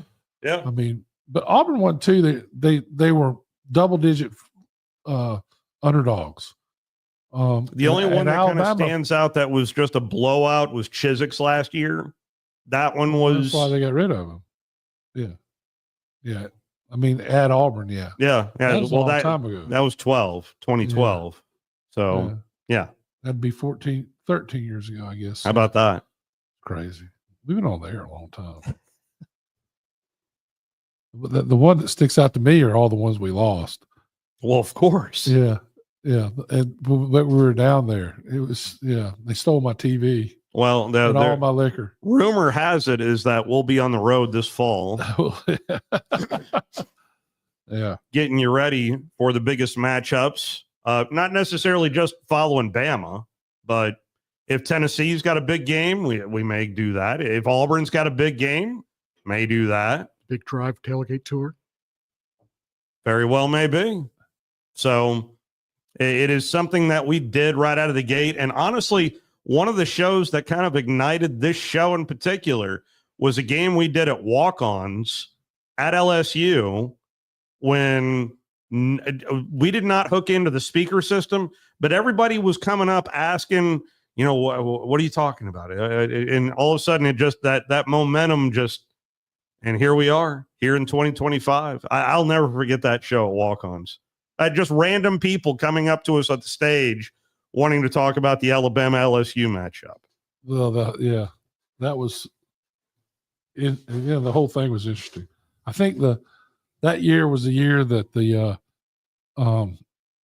GM, the troll, told you wherever he goes, you go. So wherever I was that weekend, we had a show. That's right. Wherever I mean, whether it was at We Alabama. were in front of it was like Ray's Kitchen or something. What was the name of that place? Where was that now? It was downtown Baton Rouge, and you said, "Hey, I'm in front of this place that serves the best red beans and rice." And, which in Baton Rouge, it's like every other street corner. You had me at red beans and rice. Yeah. The food was incredible. I remember it was like Louis' Kitchen or something. It was something along those lines. Anyway, but yeah, I'll never forget that week in particular because, it was fun. That was a lot of fun following Connor and his Wesley and, the whole thing. They were the two best teams in the country at the time. It was magic, really, to be honest with you. It really was. The whole thing was a lot of fun. And they helped blow up the old playoff system too. I mean, well, they did. Yeah. I mean, if I think about teams that have created this, that we're all kind of swimming in, I think about the 04 Auburn team. And then I think about the Alabama LSU, the death of the BCS, 2012. You go from 9-6 overtime to the 21-0 beatdown, and that was a beat down. Well, I think defensively really was one of the best games Alabama's ever played, and maybe one of the worst game plans I ever saw in a national championship game, where they ran the option with success in the first game. You should know the first play you should have was a play off that play, right? That's right. And just loosen everybody up and confuse them. And they did. And they tried to run the option, and just Alabama was eating it up. They were losing 5 yards every time they ran and never quit running it. Yeah. And I think a lot of it was the checks they had. And Alabama figured it out pretty quickly what the checks were. I just remember vividly. And we stayed in Alabama's hotel, and they remember of course, it was a night game. That's right. And so Wesley had come up to our Monday room night game and was talking to me the whole time for hours before the game. And I remember I was sitting there. It was my wife and I, and listened to everything Wesley had to say that they were going to do. And the whole week, if you remember, I thought LSU was going to win the game and win it easy. The LSU had one of the best teams. Everybody off that team pretty much played in the NFL. How many of them played almost a decade in the NFL? It's crazy. And some are still there. Yeah. Now. Yeah. It's really unbelievable. 2025. Yeah, it is unbelievable. And we were walking to that game, and I looked over, and my wife looked at me and says, Alabama's about to kill them. I said, I think so too. I mean, the game plan was perfect. And, Alabama had missed 5 field goals in the first game. Yeah. Something crazy like that. That's right. And so, and their long kicker. And Wesley said they had put in 23 fakes. And if he was in the game, it was a fake. Was that Griffith? Was that? I don't think it was the other guy, because I think Griffith was the guy that was making the kicks at that time. Okay. And you have to. It might be all before that. Yeah. So like anyway, there have been so many. Yeah, I know. There've been so many bad kicks. Yeah. I can remember only the good ones at this point. Well, I can remember after the first 8 years of Nick's tenure in Alabama, the joke was he could recruit everything except the kicker. Well, he would never give him a scholarship, but he started finally giving them a scholarship. That's when they became good. Anyway, so. You remember that he was out there one time, they faked it and got it, and almost scored if it wasn't for a great play from the Honey Badger. He was totally fake, but was so quick. It was unbelievable. And then the other thing that stuck out is they said they were going to attack the Honey Badger. They were going to get him man to man. Yeah. How's that going to work out for you? Yeah. And throw it where our guy could catch it. And they were going to run at him because he's not very big, but he'll always make the play away. And they did that, and it was very successful. They had several. McCarron played unbelievable in the game. Yeah. Threw it, and I forget the guy's name. The receiver. It was the receiver. He had a great game in that game, and always had great games against LSU. Ended up playing in the NFL for a little bit, I think, but had a great game in that game. And they were throwing dig routes to the out. I think it's not called a dig route; it's called something else. But it was just, I think it's called a wham route, where they they go right at him and cut right to the sideline, and they throw over him. You thinking of Cyrus Jones? No. He was a wide receiver. Cyrus Jones was defensive back. So you look at I think his number was 84. But the other thing they did was there were no way were they going to kick to the Honey Badger. They didn't kick it out of bounds, because that's the way LSU, they had a psychologist study LSU, Coach Saban did, and they found they got all their energy out of the Honey Badger, which when you watch the games that year, they really did. I never thought that way until Kevin Norwood. Yes, Kevin Norwood, exactly who it was. That was 83, buddy. Well, I was just taking a stab at it because I remember Kevin Norwood. Cyrus Jones. Anyway, Kevin, I can't remember anybody's name. So God, you can look these up. So, anyway, the one kick, the Honey Badger, if you watch the replay, they kicked it away from him and got a bad bounce. It literally jumped. The ball went 15 yards to the side, right to the Honey Badger. He catches it. He gets hit immediately, breaks the tackle, almost breaks the next tackle. He breaks the next tackle. That might have been a different game, but they got him on the ground. They ended up killing him at the end. Well, because they never passed the 50-yard line. Yeah. But no, but this is a punt. Yeah. But if you watch it, he breaks the first tackle, and if he breaks that second tackle, he almost broke. Yeah, he'd been gone or close to it, and you're not catching him from behind. And anyway, they end up killing him on the play, and that was it for them. I mean, if you really go back, and I've got the 2013 Alabama football, and I know it's the year after, but it's the 2012 wasn't made available by RollTide.com. But just taking a look at this roster: Alvin Kamara, Reuben Foster, Derrick Henry, Eddie Jackson, T.J. Yeldon, Ha Clinton Dix. I mean, they're everywhere. Yeah, it's amazing. Amari Cooper, AJ McCarron. It was a hell of a team. It took a hell of a team. Everybody, Kenyon Drake. No, everybody in Connor's class. Remember, he didn't get a scholarship at the beginning because they had 26. They actually sent a guy away, Landon Collins, who went to Kentucky. The center really came back after a year. Oh, ended up a starting center for the next 3 years. C.J. Mosley. Oh yeah, but you go look at LSU's roster. You trade a Priest. Wow, some of these names, unreal. Trade the piece I think he was a freshman at that game. Yeah. Michael Nicewander. Is it Nicewander? Nicewander. Connor's roommate at FAU. That's the reason I'm going with there. Connor, yeah. His dad has a radio show as well. Does in Birmingham. Dalvin Tomlinson. Great player. He's still playing, I'm pretty sure. Yes, he is. Wow. All right, let's go ahead and take our first time out. Phone lines open to you. We'll continue along on this Tuesday edition of The Drive right here on 97.7 ESPN The Zone. Log on today, 977ESPN.com. You're listening to The Drive with Wes Neighbors and Steve Moulton on 97.7 ESPN The Zone.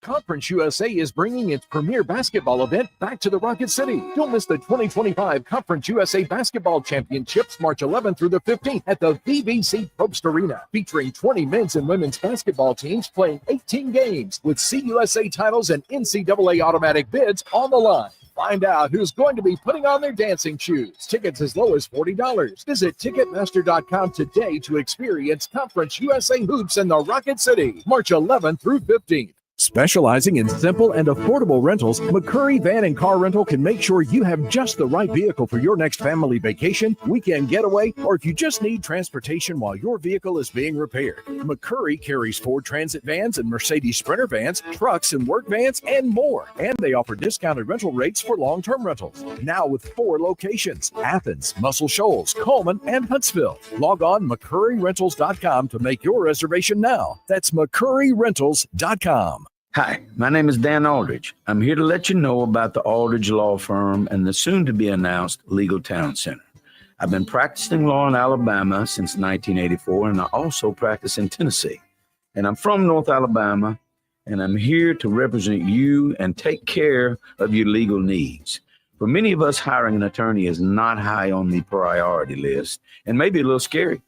But it's something that we all need at some point. So by all means, do your homework. And if you need representation for car accident, wrongful death, medical malpractice, nursing home abuse, or estate planning, or any other matter, just give us a call at 256-534-3188. And you can email me at Dan, that is Dan at danaldridgelaw.com. Dan at danaldridgelaw.com. God bless America. No representation is made that the quality of legal services to be performed is greater than the quality of legal services performed by other lawyers. Hey there, Bob Baumhauer again. Baumhauer's Victory Grill is extremely proud to have recently received numerous awards, including being voted best wings in the state of Alabama. Other awards received include Best All-Around Restaurant, Best American Restaurant, #1 Sports Bar, Best Chef, Best Wings, and Best Dining Experience. Thank you for 43 legendary years, and we look forward to providing you an award-winning dining experience at every visit. Baumhauer's Victory Grill. Legendary fun, legendary food. You've got to experience Toyotathon at Bill Penny Toyota. They've got the selection with over 700 new Toyotas to choose from. And they've got the extras with Bill Penny perks and a 10-year unlimited warranty. So get on over to Bill Penny Toyota today and experience Toyotathon. Bill Penny Toyota in Huntsville and online at BillPennyToyota.com. Bill Penny's Toyota 10-year unlimited warranty is valid through the 10th year of ownership. Valid on new vehicles only. See dealer for details. I'm here with Stan McDonald of Jacob Title. Stan, I've heard that every real estate closing at Jacob Title is a very big deal. Why is that? Wes, I'm reminded of a very impactful statement that I heard from Coach Gene Stallings years ago when he talked about big games and little games. He said he didn't like that comparison. He says, because try losing one of those little games. And if you ever do, it ends up being the biggest game all year long. Well, it's the same thing with real estate closings. Every game, every closing is a very big deal at Jacob Title, because when it's your closing and your contract on the line, it's a very big deal. And we understand that at Jacob Title. So it sounds like whether your client is a first-time residential buyer or a multi-million-dollar investor, they can expect your A game. That's exactly right. As a matter of fact, when you bring your real estate closing to us at Jacob Title, we understand it's all about trust and confidence. And when Stan McDonald tells you that a chicken dips snuff, you can look under his wing for the box. And like Beebs likes to say, there's no doubt about it. Can't get a ticket? Never miss a second of Huntsville Havoc Hockey. Huntsville has a 2-on-9, and that is big. Tic-tac-toe, and off we go to Pensacola. With the Havoc Zone, only on 97.7 ESPN.com and the 97.7 ESPN The Zone app. They say the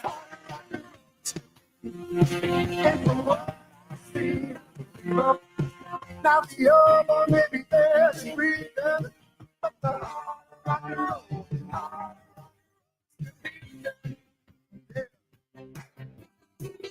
in Cleveland,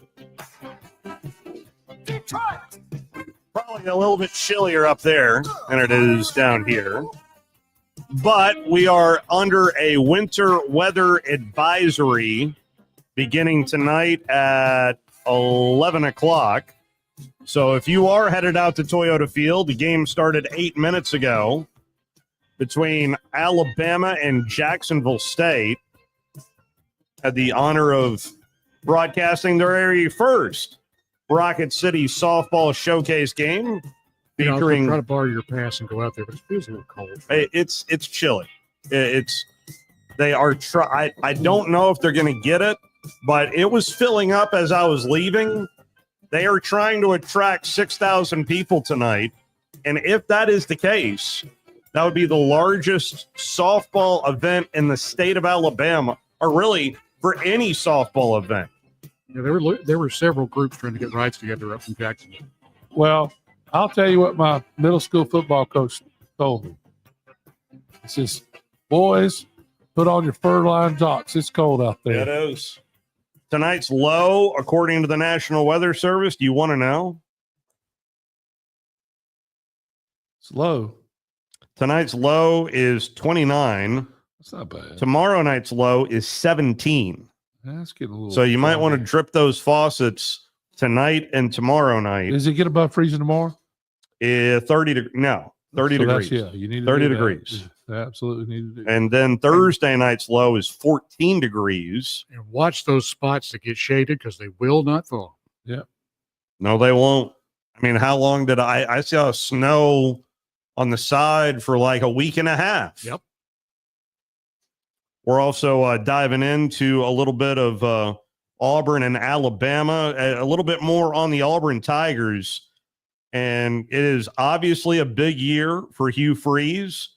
Tigers finished 5-7 last year. Something I did not know.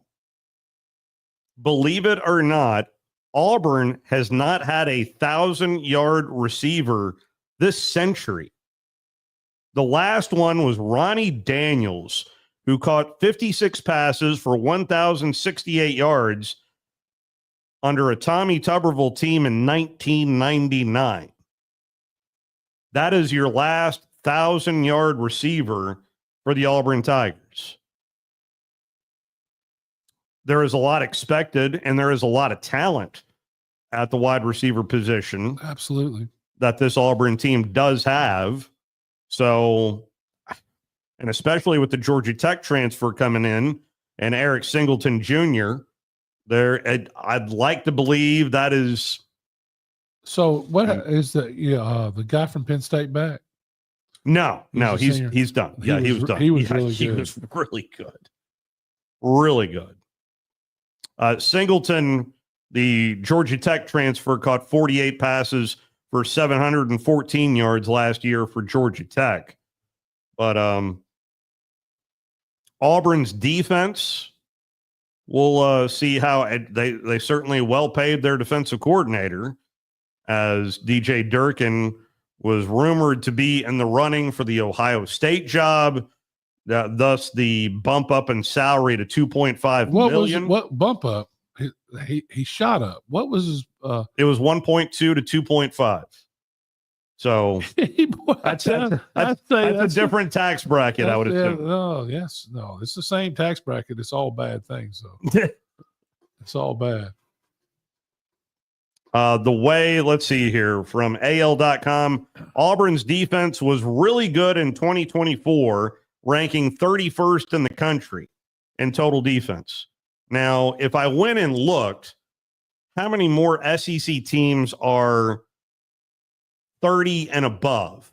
I mean, the way that's written, it's like, wow, Auburn's defense was 31st in the country. That sounds pretty good. But I bet if I go look up right now, you're going to see other SEC. I bet Auburn was maybe 9th in the SEC, 8th or 9th overall in total defense.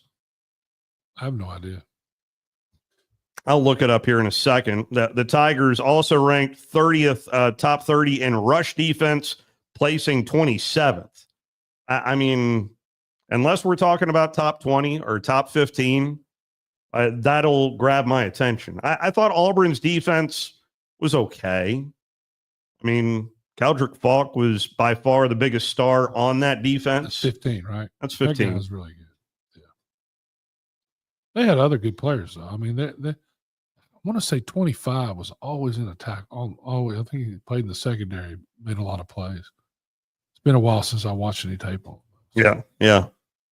It all runs together for a while. I don't know what to think about Jackson Arnold. And that is the biggest. How is he going to use Jackson Arnold? Can he grow? Jackson Arnold has some talent. There's no question about that. But will he be able to run that offense? I was surprised that's who they got. I thought they would go out and get somebody with a winning record. They need somebody that won't lose the game. All right, so here's your total defense numbers written this from AL.com. Auburn's big, 31st ranked total defense. Well, the top SEC defense was Texas. They were 3rd in the country. Tennessee was 6th in the country. Ole Miss was 14th in the country. South Carolina's was 16th in the country. Missouri's was 17th in the country. Oklahoma's was 19th in the country. Alabama was 21st in the country. Georgia was 30th, and then Auburn. So how many SEC teams is that?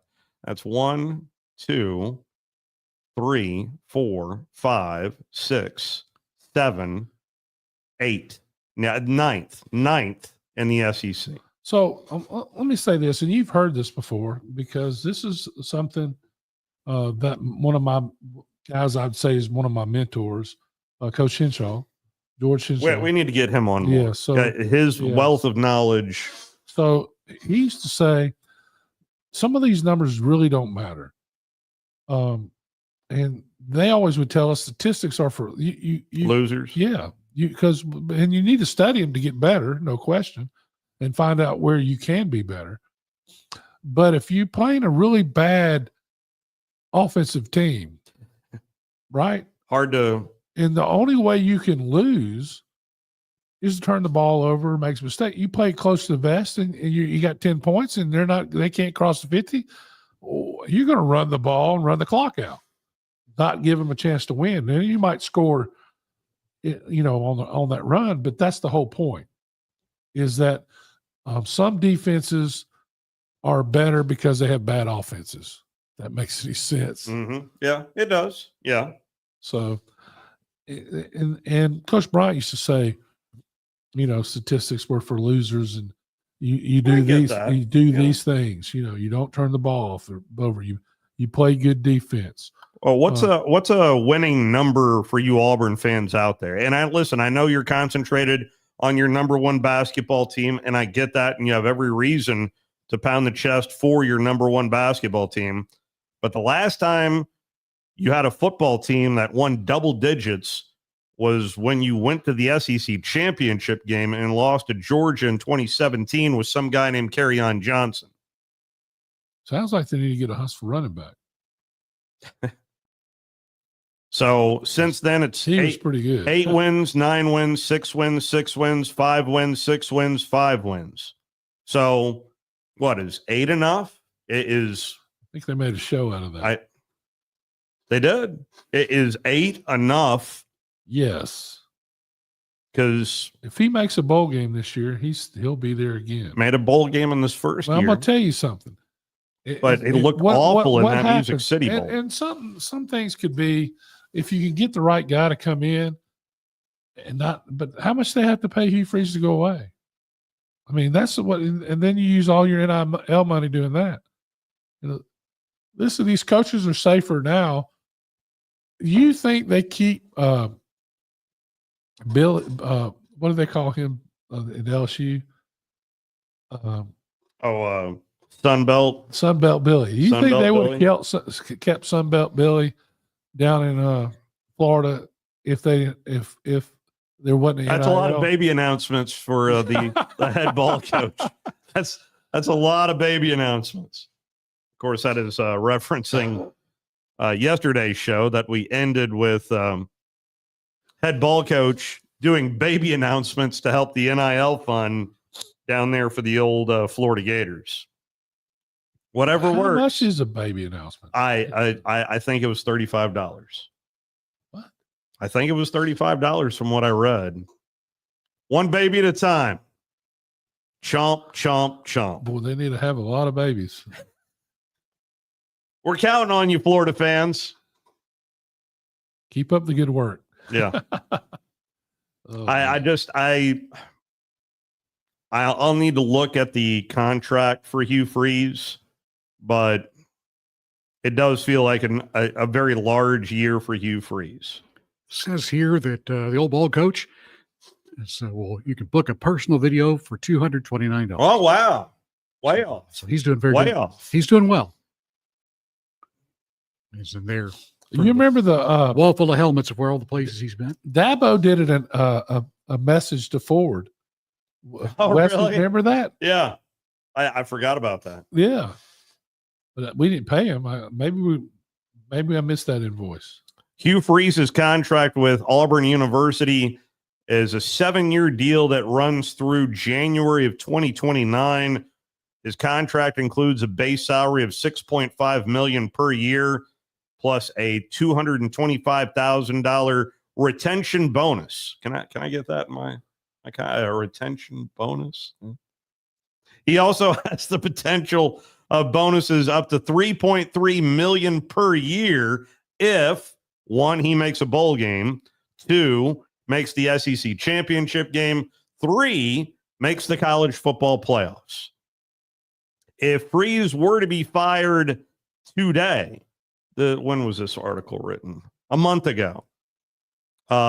He would be owed $20.3 million. I mean, that's half a stack of wood, right? I mean, $20.3 million. That's a lot of that's yellow fella. That's a roster. Yeah. The buyout could spread out into monthly payments over the remainder of the contract. So it's not even a bulk sum like Kevin Sumlin had and Jimbo in particular. Half of that $76 million was due within 30 days of him getting canned. So, I mean, I'll never forget that contract. There are certain contracts you were like, wow, they signed that. They agreed to that. It was a totally different time, though. It was. That's never going to happen again. Never. Well, never say never. I've learned that. Well, sure. If you'd have told me that these colleges would be 20 million would be the average of the NIL, it's I would have said you'd lost your mind. 22 million looks like it's going to be the budget set per school on the Division I level. Well, at least Big Ten and SEC. And that goes right into why they are meeting tomorrow down in New Orleans, basically telling the NCAA, this is what we're going to do. Yeah, but they got to be careful because the NCAA is not their problem. What is their problem? The lawyers out there waiting for them to set a number so they can say it's antitrust. Here we go. Another long off season in front of us. Yeah, I mean, that's what's going to happen. They're going to, and in the end, the lawyers win. Well, the hourly rates. Well, they're not going to. They don't charge hourly rates to these guys. They just say, "Oh, let me represent you," and then if we get anything, I get 30 or 40%, whatever they charge. And so, they have some risk of. The risk to me is that the Congress will come do something about it. And if that ever happens, then all this will go away. It can all happen. We're in the risk of missing our final break. So let's let's go ahead and take our final break. We need to pay some bills. We'll be right back. You're listening to The Drive with Wes Neighbors and Steve Moulton on 97.7 ESPN The Zone. Eagle Masonry and Installation. It's right there in the name. Eagle is your one-stop shop for block, stone, or brickwork, monument signs, and outdoor kitchens and fireplaces. Eagle also offers the finest craftsmanship and insulation, including fiberglass or spray foam insulation, and of course, insulation removal. Philip Love and his team have years of experience, bringing the region the best in masonry and insulation services. For more information and a quote, visit insulatewitheagle.com or call 256-755-1556. Eagle saves you time. Eagle saves you money. Hey folks, this is Arthur Seaton, managing partner at University Kia, proudly saying roll tide and war eagle. Stop into University Kia today and shop one of the area's largest selection of new Kias, including Fortes, Seltos, Telluride, and Popular Carnival, and fully electric EV6. View all the great specials at universitykia.com and get pre-approved in minutes so you can drive home your new Kia you really want, because we want to see you in a University Kia. Specializing in simple and affordable rentals, McCurry Van and Car Rental can make sure you have just the right vehicle for your next family vacation, weekend getaway, or if you just need transportation while your vehicle is being repaired. McCurry carries Ford Transit vans and Mercedes Sprinter vans, trucks and work vans, and more. And they offer discounted rental rates for long-term rentals. Now with 4 locations: Athens, Muscle Shoals, Coleman, and Huntsville. Log on McCurryRentals.com to make your reservation now. That's McCurryRentals.com. Are you tired of chasing a roofing contractor to show up on time or even show up at all? I'm Sam Fleming with Fleming Roofing and Restoration. Our motto at Fleming Roofing is we show up. Our goal at Fleming Roofing is to provide the reliable customer service that you deserve, and we have the resources to meet all of your roofing needs, residential, commercial, industrial, replacement, or repairs. We are manufacturer certified for roof coatings, single-ply membranes, and asphalt shingles. Whenever you need a roofing professional you can count on, call Fleming Roofing and Restoration. We are committed to finding the solution that meets your needs. We don't have quotas or heavy-handed sales tactics. Fleming Roofing, we have expert experience. We show up. Free estimates, residential, commercial, industrial, replacement, or repairs. Check us out at FlemingHSV.com. FlemingHSV.com. When you need a quick response, it's Fleming Roofing and Restoration. We show up. Have you ever turned your back on God? Have you ever absolutely known the right thing to do and just turned around and walked away in disobedience? I know that I have. Aren't we thankful for our great and merciful God who loves us and forgives us and remembers our sin no more? I'm so thankful that his mercies are fresh every day. I need that, and I suspect you do too.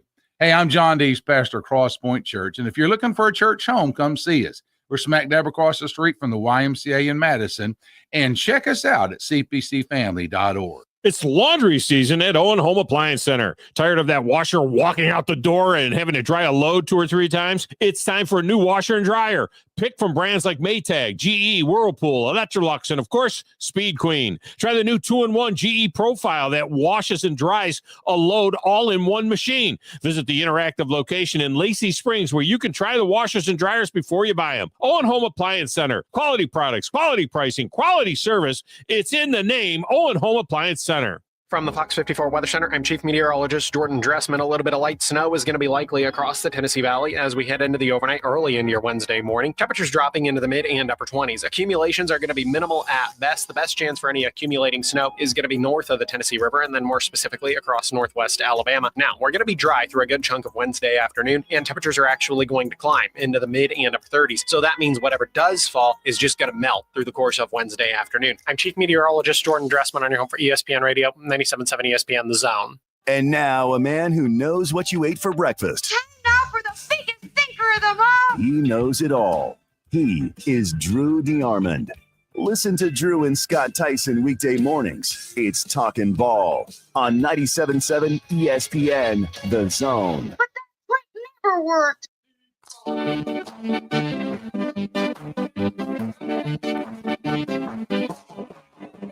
I've got some good news to report to you. That you could hear this, by the way, on Talk Radio WZZN. So you know, if you follow this show, how much we love First Take and how much we love Stephen A. Smith. Stephen A. Smith had an announcement that we can all celebrate. You're entertaining some political. No, this is false news. This is fake news. That's other people entertaining it. I'm just doing my job every damn day. I ain't trying to run for office or anything like that, but I love talking politics. I love talking about things, not just sports. Right, as you should, as you should. And if the American people want to sit up there and say, yo, we want Stephen A. to run, I'm not going to be mad at that. Well, I don't know what the hell they're thinking. Since I ain't qualified, but if they want to entertain it, but there's another, go ahead and entertain it. There's another guy who's in office who you could make arguments that he's not qualified. I'm not going to do that. He's the 45th president. He got reelected as the 47th president. We got to respect the fact that he's the president of the United States of America. But hell, he's inspired all of us, because if he could be president, a lot of us can be president. That's how I look at it. But Stephen A. Smith not running for president. Not running for president. They always say that. Well, I don't think anybody's going to elect a. Hey, you know what? Good for Stephen A. not to take that bait. And that's a great answer. There's something that 2016 and 2024 taught me.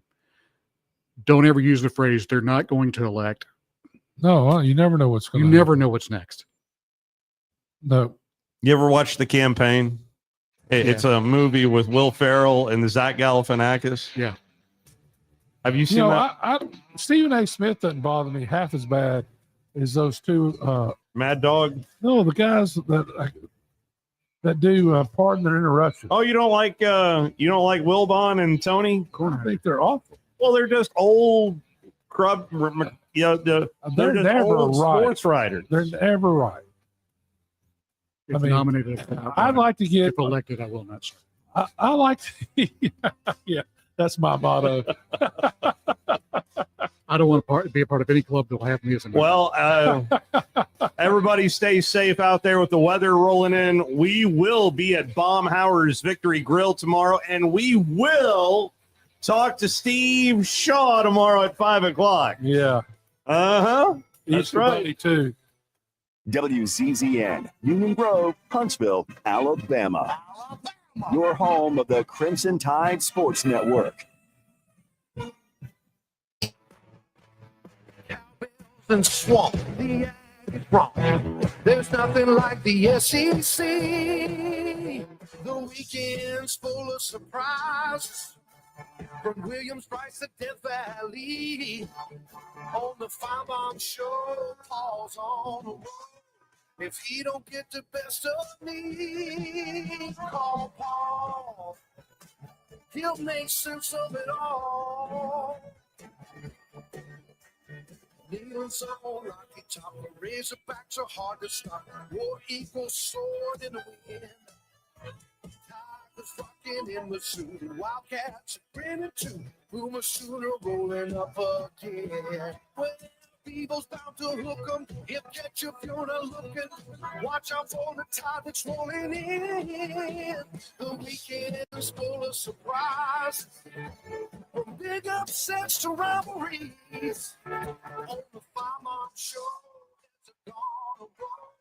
If they don't get the best of me, oh, he'll make sense of it all. Yeah, call Paul.